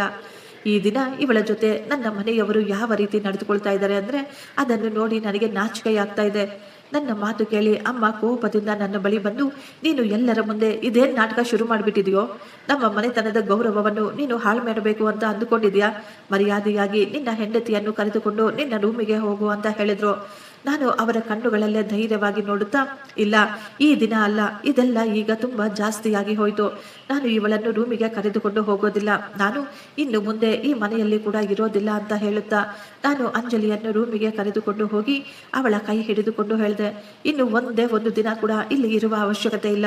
ಬೆಳಿಗ್ಗೆ ಆದ ತಕ್ಷಣ ನಾವು ಈ ಮನೆಯನ್ನೇ ಶಾಶ್ವತವಾಗಿ ಬಿಟ್ಟು ಹೊರಟು ಹೋಗೋಣ ಅಂತ. ಆದರೆ ಅಂಜಲಿ ನನ್ನನ್ನು ತಡೆಯಲು ಪ್ರಯತ್ನ ಪಡ್ತಾ ಇದ್ಲು. ಆದರೆ ನಾನು ನಿರ್ಧಾರ ತೆಗೆದುಕೊಂಡು ಬಿಟ್ಟಿದ್ದೆ. ಹೇಗೋ ಆ ರಾತ್ರಿಯನ್ನು ನಾವೇ ಕಳೆದು ಬಿಟ್ಟರೆ ಸಾಕು ಅಂದುಕೊಂಡೆ. ಆದರೆ ಬೆಳಿಗ್ಗೆ ಆಫೀಸಿನಿಂದ ನನಗೆ ತುಂಬ ಮುಖ್ಯವಾದ ಕಾಲ್ ಬಂದಿತ್ತು. ನಾನು ಬೇಗ ಹೋಗಲೇಬೇಕಾಯಿತು. ನಾನು ಅಂಜಲಿಗೆ ಹೇಳಿ ಹೋದೆ, ಯಾವುದೇ ಪರಿಸ್ಥಿತಿಯಲ್ಲೂ ನೀನು ರೂಮಿನಿಂದ ಹೊರಗೆ ಹೋಗಬೇಡ, ನಾನು ಬೇಗ ವಾಪಸ್ ಬಂದ್ಬಿಡ್ತೀನಿ. ನಂತರ ನಾವಿಬ್ಬರು ಈ ಮನೆಯನ್ನು ಬಿಟ್ಟು ಹೊರಟು ಹೋಗೋಣ ಅಂತ ಹೇಳಿ ನಾನು ಕೂಡ ಧೈರ್ಯವಾಗಿ ಕೆಲಸದ ಮೇಲೆ ಹೊರಟು ಹೋದೆ. ನಾನು ಹೋದ ತಕ್ಷಣ ಅಮ್ಮ ಮತ್ತು ದೀಪ ಇಬ್ಬರು ರೂಮಿಗೆ ಬಂದು ಅವಳ ಮೇಲೆ ಕೂಗಾಡುತ್ತಾ ಅವಳನ್ನು ರೂಮಿನಿಂದ ಹೊರಗೆ ಎಳೆದುಕೊಂಡು ಬಂದು ಮನೆಯ ಕೆಲಸ ಮಾಡಲು ಹೇಳ್ತಾ ಇದ್ರು. ಅಂಜಲಿ ಇಲ್ಲ ಅಂತ ಹೇಳಿದಾಗ ಅವರಿಬ್ಬರು ಅಂಜಲಿಯ ಜೊತೆ ಗಲಾಟೆ ಮಾಡಲು ಶುರು ಮಾಡಿದ್ರು. ಗಲಾಟೆಗಳು ದೊಡ್ಡದಾದಾಗ ಅಂಜಲಿಯನ್ನು ಮೆಟ್ಟಿಲಿನ ಮೇಲಿಂದ ಕೆಳಗೆ ತಳ್ಳಿಬಿಟ್ಟಿದ್ದರು. ಅಂಜಲಿಯ ತಲೆ ಕೈ ಕಾಲುಗಳಿಗೆ ತುಂಬ ಗಾಯವಾಗಿ ಬಿಟ್ಟಿತ್ತು. ಅವಳು ನೋವಿನಿಂದ ಕೂಗಾಡಿಕೊಂಡ್ರು. ಯಾರೂ ಅವಳನ್ನು ಎಬ್ಬಿಸಲು ಸಹ ಪ್ರಯತ್ನ ಪಡಲಿಲ್ಲ. ಸ್ವಲ್ಪ ಸಮಯದ ನಂತರ ನಾನು ಆಫೀಸಿನಿಂದ ಮನೆಗೆ ಬಂದಾಗ ನಾನು ನೋಡಿದೆ, ಅಂಜಲಿ ಮೆಟ್ಟಿಲುಗಳ ಪಕ್ಕದಲ್ಲಿ ಕುಳಿತುಕೊಂಡು ಅಳ್ತಾ ಇದ್ಲು. ಅವಳ ತಲೆಯಿಂದ ರಕ್ತ ಬರ್ತಾ ಇತ್ತು. ಅವಳ ಮುಖದ ಮೇಲೆ ನೋವು ಕಾಣಿಸ್ತಾ ಇತ್ತು. ನೆಲದ ಮೇಲೆಲ್ಲ ರಕ್ತ ಹರಡಿತ್ತು. ನಾನು ತಕ್ಷಣ ಅಂಜಲಿಯ ಬಳಿ ಓಡಿ ಹೋಗಿ ಅವಳನ್ನು ಸಂಭಾಳಿಸಿದೆ. ಅಂಜಲಿ, ಇದೆಲ್ಲ ಏನಾಯ್ತು, ಯಾರು ಮಾಡಿದ್ರು ಅಂತ ಕೇಳಿದಾಗ ಆದರೆ ಅಂಜಲಿ ಪ್ರತಿ ಬಾರಿ ಹೇಳಿದ ಹಾಗೆ ಈ ಬಾರಿ ಕೂಡ ಸುಳ್ಳನ್ನು ಹೇಳಿದ್ಲು. ಏನೂ ಇಲ್ಲ ರೀ, ನನ್ನ ಕಾಲು ಜಾರಿ ನಾನು ಕೆಳಗೆ ಬಿದ್ದೆ. ನಾನು ಅವಳ ಕಣ್ಣುಗಳಲ್ಲೇ ನೋಡುತ್ತಾ, ಇನ್ನು ಸಾಕು, ಇನ್ನು ಎಷ್ಟು ಅಂತ ನೀನು ಸುಳ್ಳು ಹೇಳ್ತೀಯಾ, ನನಗೆ ಸತ್ಯ ಹೇಳು ಅಂತ ಕೇಳುತ್ತಾ ನಾನು ತಲೆ ಎತ್ತಿ ನೋಡಿದ್ರೆ ಮೇಲೆ ಅಮ್ಮ ಮತ್ತು ದೀಪ ನಿಂತುಕೊಂಡಿದ್ರು. ಅವರ ಮುಖಗಳು ನೋಡಿ ನನಗೆಲ್ಲವೂ ಅರ್ಥವಾಗಿ ಬಿಟ್ಟಿತ್ತು. ನಾನು ಕೋಪದಿಂದ ಅವರ ಬಳಿ ಹೋಗಿ, ಅಮ್ಮ, ನೀವು ಇಷ್ಟೊಂದು ಕೆಟ್ಟದಾಗಿ ಹೇಗೆ ನಡೆದುಕೊಳ್ಳಲು ಸಾಧ್ಯ? ಅವರು ಬಡವರಾದರೆ ಅವರ ಜೊತೆ ನೀವು ಈ ರೀತಿ ಪ್ರಾಣಿಗಳ ಹಾಗೆ ನಡೆದುಕೊಳ್ತೀರಾ? ಜನ ಪ್ರಾಣಿಗಳ ಕೂಡ ಇಷ್ಟು ಕೆಟ್ಟದಾಗಿ ನಡೆದುಕೊಳ್ಳೋದಿಲ್ಲ. ನೀವು ಅದಕ್ಕಿಂತಲೂ ಕೆಟ್ಟದಾಗಿ ನನ್ನ ಹೆಂಡತಿಯ ಜೊತೆ ನಡೆದುಕೊಳ್ತಾ ಇದ್ದೀರಾ. ನೀವು ಅವಳನ್ನು ಮೆಟ್ಟಿಲಿನ ಮೇಲಿಂದ ಕೆಳಗೆ ತಳ್ಳಿಬಿಟ್ಟಿದ್ದೀರಾ. ಆದರೆ ಅಮ್ಮ ಮತ್ತು ದೀಪ ಇಬ್ಬರು ಸೈಲೆಂಟ್ ಆಗಿ ನಿಂತ್ಕೊಂಡಿದ್ರು. ಅವರು ಒಂದೇ ಒಂದು ಮಾತು ಕೂಡ ಮಾತನಾಡಲಿಲ್ಲ. ಇವರ ಜೊತೆ ಮಾತನಾಡುವುದು ಮುಖ್ಯವಲ್ಲ ಅಂದುಕೊಂಡು ನಾನು ತಕ್ಷಣ ಅಂಜಲಿಯನ್ನು ಕರೆದುಕೊಂಡು ಡಾಕ್ಟರ್ ಬಳಿ ಹೋದೆ. ಡಾಕ್ಟರ್ ಅಂಜಲಿಗೆ ಡ್ರೆಸ್ಸಿಂಗ್ ಅನ್ನು ಮಾಡಿ ಔಷಧಿಗಳನ್ನು ಬರೆದುಕೊಟ್ಟು ವಿಶ್ರಾಂತಿ ತೆಗೆದುಕೊಳ್ಳಬೇಕು ಅಂತ ಹೇಳಿದ್ರು. ನಾನು ಅಂಜಲಿಯನ್ನು ಮನೆಗೆ ಕರೆದುಕೊಂಡು ಬಂದ ತಕ್ಷಣ ನನ್ನ ಸಾಮಾನುಗಳನ್ನು ಪ್ಯಾಕ್ ಮಾಡಿಕೊಂಡೆ. ಈ ಬಾರಿ ಅಂಜಲಿ ಒಂದೇ ಒಂದು ಮಾತು ಕೂಡ ಮಾತನಾಡಲಿಲ್ಲ. ಅವಳು ಕೂಡ ತನ್ನ ಬ್ಯಾಗ್ ಅನ್ನು ಪ್ಯಾಕ್ ಮಾಡಿಕೊಂಡಳು. ನಾವು ಮನೆಯಿಂದ ಹೊರಗೆ ಬರಬೇಕಾದ್ರೆ ಅಮ್ಮ ಮತ್ತು ಆಕಾಶ್ ಇಬ್ಬರು ಗೇಟಿನ ಬಳಿ ಅಡ್ಡ ನಿಂತುಕೊಂಡ್ರು. ಅಮ್ಮ ಕೋಪದಿಂದ, ನೀನು ಈ ಮನೆಯಿಂದ ಒಮ್ಮೆ ಹೊರಗೆ ಹೋದರೆ ಇನ್ನು ಮುಂದೆ ಯಾವತ್ತೂ ಈ ಮನೆಗೆ ವಾಪಸ್ ಬರಬಾರ್ದು, ಚೆನ್ನಾಗಿ ನೆನ್ಪಿಟ್ಕೋ. ಇನ್ನು ಮುಂದೆ ಈ ಮನೆಗೆ ಯಾವುದೇ ವಸ್ತುಗಳ ಮೇಲೆ ನಿನಗೆ ಅಧಿಕಾರನೇ ಇರೋದಿಲ್ಲ. ನಿನಗೆ ನಮ್ಮ ಆಸ್ತಿಯಲ್ಲೂ ಕೂಡ ಒಂದೇ ₹1 ಸಿಗೋದಿಲ್ಲ ಅಂತ ನನ್ನನ್ನು ಹೆದರಿಸುತ್ತಿದ್ರು. ಅವರ ಮಾತು ಕೇಳಿ ನನಗೆ ದುಃಖವೇನೋ ಆಗಿತ್ತು. ಆದರೆ ನಾನು ತುಂಬ ಧೈರ್ಯವಾಗಿ ಉತ್ತರ ಕೊಟ್ಟೆ, ಅಮ್ಮ, ನನಗೆ ನಿಮ್ಮ ಆಸ್ತಿಯಲ್ಲಿ ₹1 ಕೂಡ ಬೇಕಾಗಿಲ್ಲ. ನನಗೆ ಏನು ಬೇಕೋ ಅದನ್ನು ನಾನು ಕಷ್ಟಪಟ್ಟು ಸಂಪಾದಿಸಿಕೊಳ್ಳುತ್ತೇನೆ. ಇನ್ನು ಈ ಮನೆಯ ವಿಷಯ ಅಂತ ಹೇಳ್ತೀರಾ, ಇನ್ನೊಮ್ಮೆ ನಾನು ಈ ಮನೆಯ ಕಡೆ ತಿರುಗಿ ಕೂಡ ನೋಡೋದಿಲ್ಲ ಅಂತ ಹೇಳಿ ಅಂಜಲಿಯ ಕೈಯನ್ನು ಹಿಡಿದುಕೊಂಡು ಆ ಮನೆಯಿಂದ ಹೊರಟು ಬಂದೆ. ಯಾಕೆಂದ್ರೆ ಈಗ ನನ್ನ ನಿಜವಾದ ಆಸ್ತಿ ಅಂತಸ್ತು ಅಂದ್ರೆ ಅದು ನನ್ನ ಮತ್ತು ನನ್ನ ಹೆಂಡತಿಯ ಆತ್ಮಗೌರವವಾಗಿತ್ತು. ಅಂಜಲಿ ಹೇಳಿದ್ಲು, ನೀವು ಸ್ವಲ್ಪ ಕೂಡ ಚಿಂತೆ ಮಾಡಬೇಡಿ. ನನ್ನ ಬಳಿ ದೊಡ್ಡ ಮನೆ ಇಲ್ಲದಿರಬಹುದು, ಆದ್ರೆ ನನ್ನ ಅಮ್ಮನ ಒಂದು ಸಣ್ಣ ಮನೆ ಇದೆ. ನಾವಿಬ್ಬರು ಅಲ್ಲೇ ಹೋಗಿ ಇರೋಣ. ಮನೆ ಹಳೆಯದಾಗಿದ್ರು ಅಲ್ಲಿ ಯಾರು ನಮ್ಮನಿಗೆ ಅವಮಾನ ಮಾಡೋದಿಲ್ಲ. ನಾವಿಬ್ಬರು ಕಷ್ಟಪಟ್ಟು ನಮ್ಮ ಹೊಸ ಜೀವನವನ್ನು ಶುರು ಮಾಡೋಣ ಅಂತ ಹೇಳಿದ್ಲು. ಅವಳ ಮಾತು ಕೇಳಿ ನನಗೆ ಎಷ್ಟೋ ಧೈರ್ಯ ಬಂದಂತಾಗಿತ್ತು. ನಾನು ಅಂಜಲಿಗೆ ಹೇಳಿದೆ, ನನಗೆ ಯಾವುದೇ ದೊಡ್ಡ ಮನೆ ಬೇಕಾಗಿಲ್ಲ, ಎಲ್ಲೇ ಇದ್ದರೂ ನೀನು ಜೊತೆಯಲ್ಲಿದ್ರೆ ಸಾಕು ಅಂತ. ನಾವಿಬ್ಬರು ಅಂಜಲಿಯ ಅಮ್ಮನ ಮನೆಗೆ ಹೋದೆವು. ಆ ಮನೆ ತುಂಬಾ ಚಿಕ್ಕದಾಗಿತ್ತು, ತುಂಬಾ ಹಳೆಯದಾಗಿತ್ತು. ತುಂಬಾ ದಿನ ಮುಚ್ಚಿದ್ದರಿಂದ ಆ ಮನೆ ಪೂರ್ತಿಯಾಗಿ ಧೂಳಿನಿಂದ ತುಂಬಿತ್ತು. ಮನೆಯಲ್ಲಿ ಕಾಲಿಟ್ಟ ತಕ್ಷಣ ಅಂಜಲಿ ಎಷ್ಟೋ ಹೆಮ್ಮೆಯಿಂದ, ಇದೇ ನನ್ನ ಮನೆ, ಒಂದಲ್ಲ ಒಂದು ದಿನ ನಾವು ಇದನ್ನು ಕೂಡ ತುಂಬಾ ಸುಂದರವಾಗಿ ರೆಡಿ ಮಾಡಿಕೊಳ್ಳೋಣ ಅಂತ ಮನೆಯನ್ನು ಕ್ಲೀನ್ ಮಾಡಲು ಮುಂದಾದಳು. ನಾವಿಬ್ಬರೂ ಸೇರಿಕೊಂಡು ಆ ಮನೆಯನ್ನು ಸ್ವಚ್ಛ ಮಾಡಿದೆವು. ನನ್ನ ಬಳಿ ಉಳಿದಂತಹ ಸ್ವಲ್ಪ ದುಡ್ಡಿನಿಂದ ನಾನು ಮಾರ್ಕೆಟ್ನಿಂದ ಮನೆಗೆ ಬೇಕಾದ ರೇಷನ್ ಅನ್ನು ತೆಗೆದುಕೊಂಡು ಬಂದೆ. ಸಾಯಂಕಾಲ ಅಂಜಲಿ ಅಡಿಗೆಯನ್ನು ತಯಾರು ಮಾಡಿದಾಗ ನಾವಿಬ್ಬರೂ ಒಂದೇ ತಟ್ಟೆಯಲ್ಲಿ ಊಟ ಮಾಡಿದ್ವು. ಆ ಸಮಯದಲ್ಲಿ ನಮ್ಮ ಬಳಿ ಫರ್ನಿಚರ್, ಐಷಾರಾಮಿ ಸಾಮಾನುಗಳು ಇಲ್ಲದಿದ್ದರೂ ನಾವಿಬ್ಬರೂ ಎಷ್ಟು ನೆಮ್ಮದಿಯಾಗಿದ್ದೆವು. ರಾತ್ರಿ ಮಲಗಿದಾಗ ಅಂಜಲಿ ನಗುತ್ತಲೇ ಹೇಳ್ತಾ ಇದ್ಲು, ನನಗೆ ಈ ಮನೆ ಯಾವುದೇ ಅರಮನೆಗಿಂತಲೂ ಕಡಿಮೆ ಅಂತ ಅನ್ನಿಸುವುದಿಲ್ಲ. ಇಲ್ಲಿ ನಮಗೆ ಬೇಕಾದ ಹಾಗೆ ನಾವು ನೆಮ್ಮದಿಯಾಗಿ ಇರಬಹುದು. ನಾನು ತಕ್ಷಣ ಅಂಜಲಿಯ ಕೈಯನ್ನು ಹಿಡಿದುಕೊಂಡು ಪ್ರಮಾಣ ಮಾಡಿದೆ, ಒಂದು ದಿನ ನಾನು ನಿನಗೆ ಇದಕ್ಕಿಂತಲೂ ಒಳ್ಳೆಯ ದೊಡ್ಡ ಮನೆಯನ್ನು ಖಂಡಿತ ಕೊಡಿಸುತ್ತೇನೆ. ಮಾರನೆಯ ದಿನ ಅಂಜಲಿ ಪ್ರತಿದಿನದ ಹಾಗೆ ಬೆಳಿಗ್ಗೆ ಬೇಗ ಎದ್ದು ಬೇಗ ಬೇಗ ಮನೆಯನ್ನು ಕ್ಲೀನ್ ಮಾಡಿ ನನಗೆ ತಿಂಡಿಯನ್ನು ರೆಡಿ ಮಾಡಿ, ಎದ್ದೇಳಿ, ಬೇಗ ಎದ್ದೇಳಿ, ನೀವು ಕೆಲಸದ ಮೇಲೆ ಕೂಡ ಹೋಗ್ಬೇಕಲ್ವಾ ಅಂತ ಎಬ್ಬಿಸುತ್ತಿದ್ಲು. ನಾನು ಬೇಗ ಬೇಗ ರೆಡಿಯಾಗಿ ತಿಂಡಿ ತಿಂದು ಆಫೀಸಿಗೆ ಹೊರಟೆ. ದಾರಿಯುದ್ದಕ್ಕೂ ನಾನು ಯೋಚಿಸುತ್ತಿದ್ದೆ, ಇನ್ನು ಮುಂದೆ ಎಲ್ಲವೂ ಸರಿ ಹೋಗುತ್ತದೆ ಅಂತ. ಆದರೆ ನಾನು ಆಫೀಸಿಗೆ ಹೋದಾಗ ಅಲ್ಲಿನ ಪರಿಸ್ಥಿತಿಗಳು ತುಂಬ ವಿಭಿನ್ನವಾಗಿದ್ವು. ಎಲ್ಲ ಕೆಲಸಗಾರರು ಒಂದು ಕಡೆ ನಿಂತುಕೊಂಡು ಗಾಬರಿಯಿಂದ ನಿಧಾನವಾಗಿ ಮಾತನಾಡಿಕೊಳ್ತಾ ಇದ್ರು. ಎಲ್ಲರ ಮುಖದ ಮೇಲೆ ಚಿಂತೆ ಕಾಣಿಸ್ತಾ ಇತ್ತು. ಆಗಲೇ ಕಂಪನಿಯ ಮಾಲೀಕರು ಬಂದು ನಮ್ಮನ್ನು ಮೀಟಿಂಗಿಗೆ ಕರೆದಿದ್ರು. ನಾವೆಲ್ಲರೂ ಹಾಲ್ಗೆ ಹೋಗಿ ನಿಂತುಕೊಂಡಾಗ ಮಾಲೀಕರ ಮುಖದ ಮೇಲೆ ತುಂಬ ಚಿಂತೆ ಕಾಣಿಸ್ತಾ ಇತ್ತು. ಅವರು ತುಂಬ ದುಃಖದಿಂದ ಹೇಳಿದ್ರು, ನಿಮಗೆ ಒಂದು ವಿಷಯ ಹೇಳಬೇಕಾಗಿ ಬರ್ತಾ ಇದೆ. ಕಳೆದ ಹಲವಾರು ತಿಂಗಳಿಂದ ನಮ್ಮ ಕಂಪನಿ ನಷ್ಟದಲ್ಲಿ ಮುಳುಗಿ ಹೋಗಿದೆ. ಕೆಲಸ ತುಂಬಾ ಕಡಿಮೆಯಾಗ್ಬಿಟ್ಟಿದೆ. ಖರ್ಚುಗಳು ನಿಭಾಯಿಸುವುದು ಅದು ಅಸಾಧ್ಯವಾಗ್ತಾ ಇದೆ. ಕಂಪನಿಯನ್ನು ಉಳಿಸಲು ನಾವು ಕೆಲವು ಜನರನ್ನು ಕೆಲಸದಿಂದ ತೆಗೆಯಬೇಕಾಗಿ ಬರ್ತಾ ಇದೆ. ಅವರ ಮಾತು ಕೇಳಿ ಎಲ್ಲರೂ ಶಾಕ್ನಿಂದ ಹಾಗೆಯೇ ನಿಂತುಕೊಂಡಿದ್ರು. ಎಲ್ಲರಿಗೂ ತುಂಬಾ ಹೆದರಿಕೆ ಇತ್ತು. ಗೊತ್ತಿಲ್ಲ ಇವರು ಯಾರನ್ನು ತೆಗೆದು ಹಾಕ್ತಾರೋ ಅಂತ. ನಂತರ ಅವರು ಒಬ್ಬೊಬ್ಬರ ಹೆಸರನ್ನು ಹೇಳಲು ಶುರು ಮಾಡಿದ್ರು. ನನ್ನ ಹೆಸರನ್ನು ಕೇಳಿದಾಗ ನಾನು ಕೂಡ ಶಾಕ್ ಆಗಿಬಿಟ್ಟೆ. ನಾನು ಸಮಯಕ್ಕೆ ಸರಿಯಾಗಿ ಆಫೀಸ್ಗೆ ಹೋಗ್ತಾ ಇದ್ದೆ. ನನ್ನ ಕೆಲಸವನ್ನು ಪೂರ್ತಿ ನಿಷ್ಠೆಯಿಂದ ಮಾಡ್ತಾ ಇದ್ದೆ. ಆದರೂ ಕಂಪನಿಯ ಪರಿಸ್ಥಿತಿಯಿಂದ ನನ್ನ ಕೆಲಸ ಹೊರಟು ಹೋಗಿತ್ತು. ಮಾಲೀಕರು ನನ್ನ ಬಳಿ ಬಂದು, ಶಂಕರ್, ನಮಗೆ ನಿನ್ನ ಮೇಲೆ ಯಾವುದೇ ಕಂಪ್ಲೇಂಟ್ ಇರಲಿಲ್ಲ, ಆದರೆ ಪರಿಸ್ಥಿತಿಗಳ ಕಾರಣದಿಂದ ಈ ರೀತಿ ಮಾಡಬೇಕಾಯಿತು. ಮುಂದೆ ಭವಿಷ್ಯದಲ್ಲಿ ಕಂಪನಿಯ ಪರಿಸ್ಥಿತಿ ಸುಧಾರಿಸಿದರೆ ಮೊಟ್ಟ ಮೊದಲು ನಿನ್ನನ್ನೇ ವಾಪಸ್ ಕರೆಸಿಕೊಳ್ಳುತ್ತೇವೆ ಅಂತ ಹೇಳಿ ಅವರು ನನಗೆ ಕೊನೆಯ ತಿಂಗಳಿನ ಸಂಬಳ ಮತ್ತು ಕೆಲವೊಂದು ಮುಖ್ಯವಾದ ಕಾಗದ ಪತ್ರಗಳನ್ನು ಸಹ ಕೊಟ್ಟರು. ನಾನು ತುಂಬ ದುಃಖದಿಂದಲೇ ಅವರಿಗೆ ಧನ್ಯವಾದ ಹೇಳಿ ನನ್ನ ಸಾಮಾನುಗಳನ್ನು ತೆಗೆದುಕೊಂಡು ಅಲ್ಲಿಂದ ಹೊರಗೆ ಬಂದುಬಿಟ್ಟೆ. ಹೊರಗಡೆ ಬೀದಿಯಲ್ಲಿ ನಿಂತು ನಾನು ತುಂಬ ಸಮಯ ಮೌನವಾಗಿ ಯೋಚಿಸುತ್ತಿದ್ದೆ. ನನ್ನ ತಲೆಯಲ್ಲಿ ಕೇವಲ ಒಂದೇ ಒಂದು ಮಾತು ಓಡ್ತಾ ಇತ್ತು. ಈಗ ನಮ್ಮ ಮನೆ ಹೇಗೆ ನಡೆಸಬೇಕು? ಅಂಜಲಿಗೆ ನಾನು ಏನಂತ ಹೇಳಬೇಕು? ಎಷ್ಟೋ ಕಷ್ಟಗಳ ನಂತರ ಅವಳು ಈಗ ತಾನೇ ನಗಲು ಶುರು ಮಾಡಿದ್ಲು. ಒಂದು ವೇಳೆ ನನ್ನ ಕೆಲಸ ಹೊರಟು ಹೋಗಿದೆ ಎಂದು ಅವಳಿಗೇನಾದರೂ ಗೊತ್ತಾದರೆ ಅವಳಿಗೆ ಎಷ್ಟೊಂದು ದುಃಖವಾಗಬಹುದು ಅಂದುಕೊಂಡೆ. ನಾನು ನಿಧಾನವಾಗಿ ಮನೆಯ ಕಡೆ ಹೆಜ್ಜೆ ಹಾಕ್ತೆ. ದಾರಿಯುದ್ದಕ್ಕೂ ನಾನು ತುಂಬ ಯೋಚಿಸುತ್ತಾ ಚಿಂತೆ ಮಾಡ್ತಾ ಹೋಗಬೇಕಾದ್ರೆ ಆಗಲೇ ನನಗೆ ಅಂಜಲಿಯ ಮಾತುಗಳು ನೆನಪಿಗೆ ಬಂದಿದ್ವು. ನಾವಿಬ್ಬರ ಜೊತೆಯಲ್ಲಿ ಇರಬೇಕಾದ್ರೆ ಎಷ್ಟೇ ಕಷ್ಟ ಬಂದರೂ ನಾವು ಸಂತೋಷವಾಗಿ ಅದನ್ನು ಸ್ವೀಕರಿಸೋಣ. ನನ್ನ ಮನಸ್ಸಿಗೆ ನಾನು ಅರ್ಥ ಮಾಡಿಕೊಂಡೆ, ಇಲ್ಲ, ನಾನು ಸೋಲನ್ನು ಒಪ್ಪಿಕೊಳ್ಳಬಾರ್ದು. ಎಷ್ಟೇ ಕಷ್ಟ ಬಂದರೂ ಸರಿ, ನಾನು ಸೋಲು ಒಪ್ಪಿಕೊಳ್ಳೋದಿಲ್ಲ. ನಾನು ಮತ್ತೆ ಹೊಸದಾಗಿ ಕೆಲಸ ಹುಡುಕಲು ಶುರು ಮಾಡ್ತೇನೆ. ಹಗಲು ರಾತ್ರಿ ಅನ್ನದೇ ಕಷ್ಟಪಟ್ಟು ಕೆಲಸ ಮಾಡ್ತೀನಿ. ಆದರೆ ಅಂಜಲಿಯ ಕಣ್ಣುಗಳಿಂದ ಮತ್ತೆ ನೀರು ಬರಲು ಬಿಡೋದಿಲ್ಲ. ಇದನ್ನು ಯೋಚಿಸುತ್ತಾ ನಾನು ತುಂಬ ಕಷ್ಟದಿಂದ ದುಃಖದಿಂದ ನನ್ನ ಮನೆಯ ಕಡೆ ವಾಪಸ್ ಬಂದೆ. ನನಗೆ ಚೆನ್ನಾಗಿ ಗೊತ್ತು, ಅಲ್ಲಿ ನನಗಾಗಿ ಯಾರೋ ಎದುರು ನೋಡ್ತಾ ಇರ್ತಾರೆ. ಮುಗುಳ್ನಗುತ್ತಾ ನಿಮ್ಮ ದಿನ ಹೇಗಿತ್ತು ಅಂತ ವಿಚಾರಿಸುತ್ತಾರೆ ಅಂತ. ಅಂಜಲಿ ನನ್ನನ್ನು ನೋಡಿ ತುಂಬ ಸಂತೋಷದಿಂದ ನನ್ನ ಬಳಿ ಓಡಿ ಬಂದ್ಲು. ಆದರೆ ನನ್ನ ಮುಖವನ್ನು ನೋಡಿದ ತಕ್ಷಣ ಅವಳಿಗೆ ಅರ್ಥವಾಗಿ ಬಿಟ್ಟಿತ್ತು, ಏನೋ ತಪ್ಪು ನಡೆದಿದೆ ಅಂತ. ನೀವು ಯಾಕೆ ಇಷ್ಟೊಂದು ಟೆನ್ಷನ್ನಲ್ಲಿದ್ದೀರಾ ಅಂತ ಅವಳು ಕೇಳಿದಾಗ ನಾನು ಅಂಜಲಿಯ ಕೈಯನ್ನು ಹಿಡಿದುಕೊಂಡು ಅವಳಿಗೆ ಎಲ್ಲ ಮಾತು ವಿವರವಾಗಿ ಹೇಳಿದೆ. ಕಂಪನಿ ಮುಚ್ಚುವ ಹಂತದಲ್ಲಿತ್ತು. ಆದ್ದರಿಂದಲೇ ನನ್ನನ್ನು ಕೆಲಸದಿಂದ ತೆಗೆದು ಬಿಟ್ಟಿದ್ದಾರೆ. ನನ್ನ ಮಾತು ಕೇಳಿ ಅಂಜಲಿ ಸ್ವಲ್ಪ ಸಮಯ ಮೌನವಾಗಿದ್ಲು. ನಂತರ ಅಂಜಲಿ ಮುಗುಳ್ನಾಗುತ್ತಾ ನನ್ನ ಕೈಯನ್ನು ಹಿಡಿದುಕೊಂಡು, ನೀವು ಚಿಂತೆ ಮಾಡಬೇಡಿ, ಆ ದೇವರು ಒಂದು ಬಾಗಿಲು ಮುಚ್ಚಿದ್ರೆ ಇನ್ನೊಂದು ದಾರಿಯನ್ನು ಖಂಡಿತ ನಮಗೆ ತೋರಿಸುತ್ತಾರೆ. ನಾವಿಬ್ಬರೂ ಜೊತೆಯಲ್ಲಿದ್ದೀವಲ್ಲ, ಇನ್ನು ನಾವು ಯಾವುದಕ್ಕೆ ಹೆದರಿಕೊಳ್ಬೇಕು? ನಮಗೆ ಚೆನ್ನಾಗಿ ಗೊತ್ತು, ನೀವು ಕಷ್ಟಪಡುವವರು. ನಿಮಗೆ ಒಂದಲ್ಲ ಒಂದು ದಿನ ಖಂಡಿತ ಒಳ್ಳೆಯ ಕೆಲಸ ಸಿಕ್ಕೇ ಸಿಗುತ್ತೆ. ಅವಳ ಮಾತುಗಳು ನನ್ನ ಆತ್ಮವಿಶ್ವಾಸವನ್ನು ಇನ್ನೂ ಹೆಚ್ಚಿಸಿದವು. ಮನೆಯಲ್ಲಿ ಸ್ವಲ್ಪ ರೇಷನ್ ಇತ್ತು, ನನ್ನ ಬಳಿ ಕೂಡ ಈಗ ಸ್ವಲ್ಪ ದುಡ್ಡು ಇತ್ತು. ನಾವಿಬ್ಬರೂ ತೀರ್ಮಾನ ಮಾಡಿಕೊಂಡ್ವಿ, ಹೊಸ ಕೆಲಸ ಸಿಗುವವರೆಗೂ ಹೇಗೋ ಸ್ವಲ್ಪ ಅನುಸರಿಸಿಕೊಂಡು ಮನೆಯನ್ನು ಸಂಭಾಳಿಸಿಕೊಳ್ಳೋಣ ಅಂತ. ದಿನಗಳು ಇದೇ ರೀತಿ ಕಳೀತಾ ಇದ್ವು. ಖರ್ಚುಗಳು ಹೆಚ್ಚಾಗುತ್ತಿದ್ದವು, ಆದರೆ ದುಡ್ಡು ಮಾತ್ರ ಬರ್ತಾ ಇರಲಿಲ್ಲ. ಆಗ ಅಂಜಲಿ ಹೇಳಿದ್ಲು, ನನಗೆ ಬಟ್ಟೆ ಹೊಲಿಯಲು ಬರುತ್ತೆ, ನಾನು ಸಣ್ಣ ವಯಸ್ಸಿನಿಂದಲೂ ಬಟ್ಟೆಗಳನ್ನು ಹೊಲಿದು ಕೊಡ್ತಾ ಇದ್ದೆ. ಅಂಜಲಿ ತಕ್ಷಣ ಅಕ್ಕಪಕ್ಕದವರ ಬಟ್ಟೆಗಳನ್ನು ರೆಡಿ ಮಾಡಲು ಶುರು ಮಾಡಿದ್ಲು.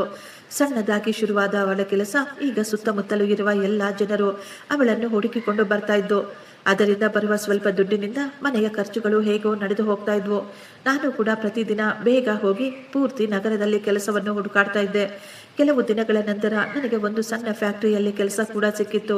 ನನ್ನ ಸಂಬಳ ಇಲ್ಲಿ ಕೇವಲ 15,000 ರೂಪಾಯಿ ಇತ್ತು.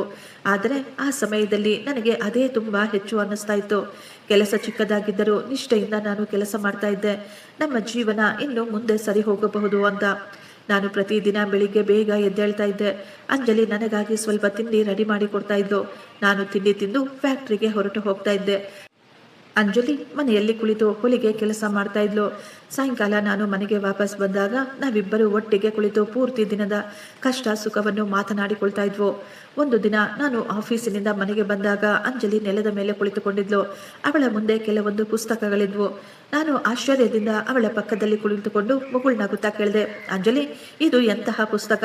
ನೀನು ಇವುಗಳನ್ನು ಓದ್ತಾ ಇದೀಯಾ?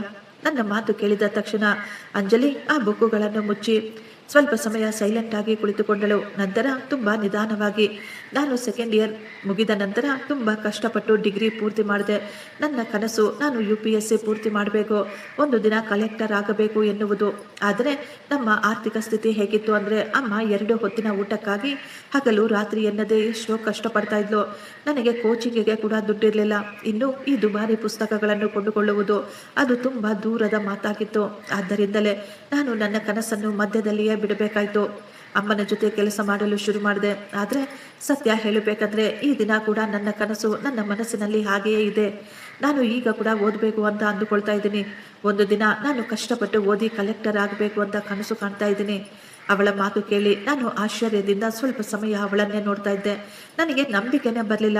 ಯಾವ ಹುಡುಗಿಯನ್ನು ನಮ್ಮ ಮನೆಯವರು ಹಳ್ಳಿಯವಳು, ಓದು ಬರಹ ಇಲ್ಲದ ದಡ್ಡಿ ಎಂದು ಅವಮಾನ ಮಾಡ್ತಾ ಇದ್ರು, ಅವಳು ಇಷ್ಟೊಂದು ವಿದ್ಯಾವಂತೆ, ಇಷ್ಟೊಂದು ದೊಡ್ಡ ದೊಡ್ಡ ಕನಸುಗಳನ್ನು ಕಾಣುವವಳು ಅಂತ.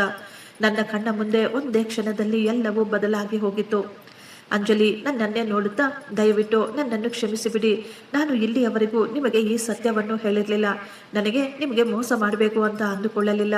ಆದರೆ ಯಾವತ್ತೂ ಅವಕಾಶನೇ ಸಿಗಲಿಲ್ಲ ನಾನು ನನ್ನ ಬಗ್ಗೆ ನಿಮಗೆ ಎಲ್ಲ ಮಾತು ಹೇಳಲು.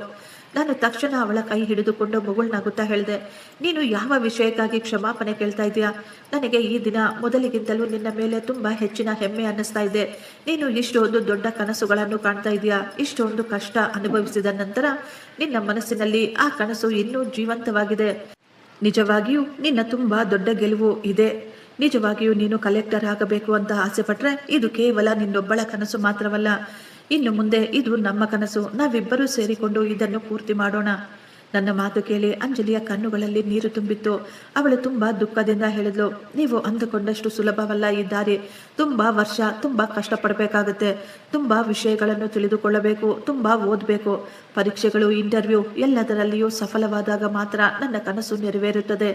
ನಾನು ಅವಳ ಎಲ್ಲ ಮಾತು ತುಂಬ ಗಮನವಿಟ್ಟು ಕೇಳಿಸ್ಕೊಳ್ತಾ ಇದ್ದೆ. ನಂತರ ಒಂದೇ ಒಂದು ಕ್ಷಣ ಕೂಡ ಯೋಚಿಸದೆ ನಾನು ತಕ್ಷಣ ಹೇಳಿದೆ, ಎಷ್ಟೇ ಕಷ್ಟ ಬಂದರೂ ಪರವಾಗಿಲ್ಲ, ನಾನು ತುಂಬ ಹೆಚ್ಚಾಗಿ ಏನು ಸಂಪಾದನೆ ಮಾಡ್ತಾ ಇಲ್ಲ. ಆದರೆ ನಾನು ಎಷ್ಟು ಸಂಪಾದನೆ ಮಾಡ್ತೀನೋ ಅದರಲ್ಲಿ ಮೊದಲು ನಿನ್ನ ವಿದ್ಯಾಭ್ಯಾಸಕ್ಕಾಗಿ ಖರ್ಚು ಮಾಡುತ್ತೀನಿ. ಅವಶ್ಯಕತೆ ಬಿದ್ದರೆ ನಾನು ಎರಡೆರಡು ಕೆಲಸ ಕೂಡ ಮಾಡ್ತೀನಿ. ಆದರೆ ನಿನ್ನ ಕನಸನ್ನು ನಾನು ಯಾವತ್ತೂ ಮುರಿಯಲು ಬಿಡೋದಿಲ್ಲ. ಆ ದಿನ ಮೊಟ್ಟ ಮೊದಲ ಬಾರಿ ಅವಳ ಕಣ್ಣುಗಳಲ್ಲಿ ಅದೆಷ್ಟೊಂದು ಸಂತೋಷದ ಹೊಳಪು ಬಂದಿತ್ತು. ಅಂಜಲಿ ನನ್ನ ಕೈಯನ್ನು ಹಿಡಿದುಕೊಂಡು, ನನಗೆ ಯಾವಾಗಲೂ ಅನ್ನಿಸ್ತಾ ಇತ್ತು ನನ್ನ ಅಮ್ಮನ ಜೊತೆ ನನ್ನ ಎಲ್ಲ ಕನಸುಗಳು ಸಹ ಹೊರಟು ಹೋದವು ಅಂತ. ಆದರೆ ಈ ದಿನ ನೀವು ನನ್ನ ಕನಸುಗಳಿಗೆ ಹೊಸ ರೆಕ್ಕೆಗಳನ್ನು ಕೊಟ್ಟಿದ್ದೀರಾ. ನಾನು ಇನ್ನು ಮುಂದೆ ತುಂಬ ಕಷ್ಟಪಡುತ್ತೇನೆ. ಒಂದಲ್ಲ ಒಂದು ದಿನ ನೀವು ನಿಮ್ಮ ಈ ನಿರ್ಧಾರದ ಮೇಲೆ ಹೆಮ್ಮೆ ಪಡುವ ಹಾಗೆ ಮಾಡುತ್ತೇನೆ ಅಂತ ಹೇಳಿದ್ಲು. ನಾನು ನಗು ನಗುತ್ತಲೇ ಹೇಳಿದೆ, ನನಗೆ ಈ ದಿನ ಕೂಡ ನಿನ್ನ ಮೇಲೆ ತುಂಬ ಹೆಮ್ಮೆ ಇದೆ. ಯಾವ ದಿನ ನೀನು ಕಲೆಕ್ಟರ್ ಆಗ್ತೀಯೋ ಆ ದಿನ ಇಡೀ ಪ್ರಪಂಚಕ್ಕೆ ಗೊತ್ತಾಗುತ್ತೆ ಯಾವುದೇ ಮನುಷ್ಯರ ಗುರುತು ಅವರ ದುಡ್ಡು ಅವರ ಮನೆಯಿಂದ ಅಲ್ಲ, ಅವರ ಕಷ್ಟ ಮತ್ತು ನಿಷ್ಠೆ ಅವರ ಕನಸುಗಳಿಂದ ಆಗುತ್ತೆ ಅಂತ.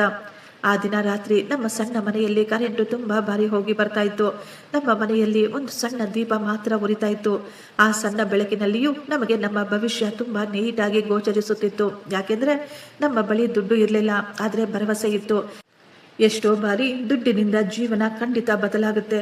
ನನಗೆ ಬಂದ ಸಂಬಳದಿಂದ ಇನ್ನೂ ಸ್ವಲ್ಪ ದುಡ್ಡು ಸೇರಿಸಿ ಅಂಜಲಿಗೆ ಬೇಕಾದ ಎಲ್ಲ ಪುಸ್ತಕಗಳನ್ನು ತರಿಸಿದೆ. ಅಂಜಲಿ ಆ ಪುಸ್ತಕಗಳನ್ನು ನೋಡಿ ಸ್ವಲ್ಪ ಸಮಯ ಮೌನವಾಗಿ ನಿಂತು ಬಿಟ್ಟಿದ್ಲು. ಅವಳ ಕಣ್ಣುಗಳಲ್ಲಿ ಸಂತೋಷದ ಕಣ್ಣೀರು ಬರ್ತಾ ಇತ್ತು. ಅಂಜಲಿ ಒಂದು ಪುಸ್ತಕ ತಗೊಂಡು ಅದನ್ನು ತಬ್ಬಿಕೊಂಡು, ನಾನು ಯಾವತ್ತೂ ಯೋಚಿಸ್ಲಿಲ್ಲ ನನ್ನ ಕನಸು ಮತ್ತೆ ಹೊಸದಾಗಿ ಶುರು ಮಾಡ್ತೀನಿ ಅಂತ ಹೇಳ್ತಾ ಅವಳು ಕಣ್ಣೀರು ಹಾಕ್ತಾ ಇದ್ಲು. ನಾನು ಮುಗುಳ್ನಗುತ್ತಾ ಹೇಳಿದೆ, ಇನ್ನು ಹಿಂದೆ ತಿರುಗಿ ನೋಡಬೇಡ, ಈಗ ಕೇವಲ ನಿನ್ನ ಕನಸುಗಳ ಕಡೆ ನೋಡು, ನಿನ್ನ ಗುರಿಯನ್ನು ಮುಟ್ಟಬೇಕು. ಅಂಜಲಿ ಈಗ ತೀರ್ಮಾನ ಮಾಡಿಕೊಂಡಿದ್ಲು. ನಾನು ಬೆಳಿಗ್ಗೆ ಪ್ರತಿದಿನ 4 ಗಂಟೆಗೆ ಎದ್ದು ಮೊದಲು 2 ಗಂಟೆ ನಾನು ನನ್ನ ಓದನ್ನು ಮುಗಿಸಿ ನಂತರ ಮನೆ ಕೆಲಸ ಹೊಲಿಗೆ ಕೆಲಸ ಮಾಡ್ತೀನಿ. ನಂತರ ಸಮಯ ಸಿಕ್ಕಾಗ ಮತ್ತೆ ಓದಿಕೊಳ್ತೀನಿ. ಸಾಯಂಕಾಲ ನಾನು ಕೆಲಸದಿಂದ ಬಂದ ನಂತರ ಇಬ್ಬರು ಕುಳಿತುಕೊಂಡು ಸ್ವಲ್ಪ ಸಮಯ ಮಾತನಾಡಿಕೊಳ್ಳೋಣ. ಅವಳಿಗೆ ಚೆನ್ನಾಗಿ ಗೊತ್ತಿತ್ತು ಅಡಿಪಾಯ ಇಲ್ಲದೆ ಯಾವುದೇ ಮಹಲನ್ನು ಕಟ್ಟಲಾಗೋದಿಲ್ಲ ಅಂತ. ಅಂಜಲಿ ಪ್ರತಿದಿನ ತುಂಬ ಕಷ್ಟಪಟ್ಟು ಓದ್ತಾ ಇದ್ಲು. ಜೊತೆಗೆ ಅವಳು ಪ್ರತಿದಿನ ನ್ಯೂಸ್ ಪೇಪರನ್ನು ಸಹ ಓದುತ್ತಿದ್ದಳು. ದೇಶ ವಿದೇಶದ ಎಲ್ಲ ವಿಷಯಗಳನ್ನು ತುಂಬ ಗಮನವಿಟ್ಟು ಓದ್ತಾ ಇದ್ಲು. ಎಲ್ಲವನ್ನು ಒಂದು ಕಡೆ ಬರೆದು ಇಟ್ಟುಕೊಳ್ತಾ ಇದ್ಲು.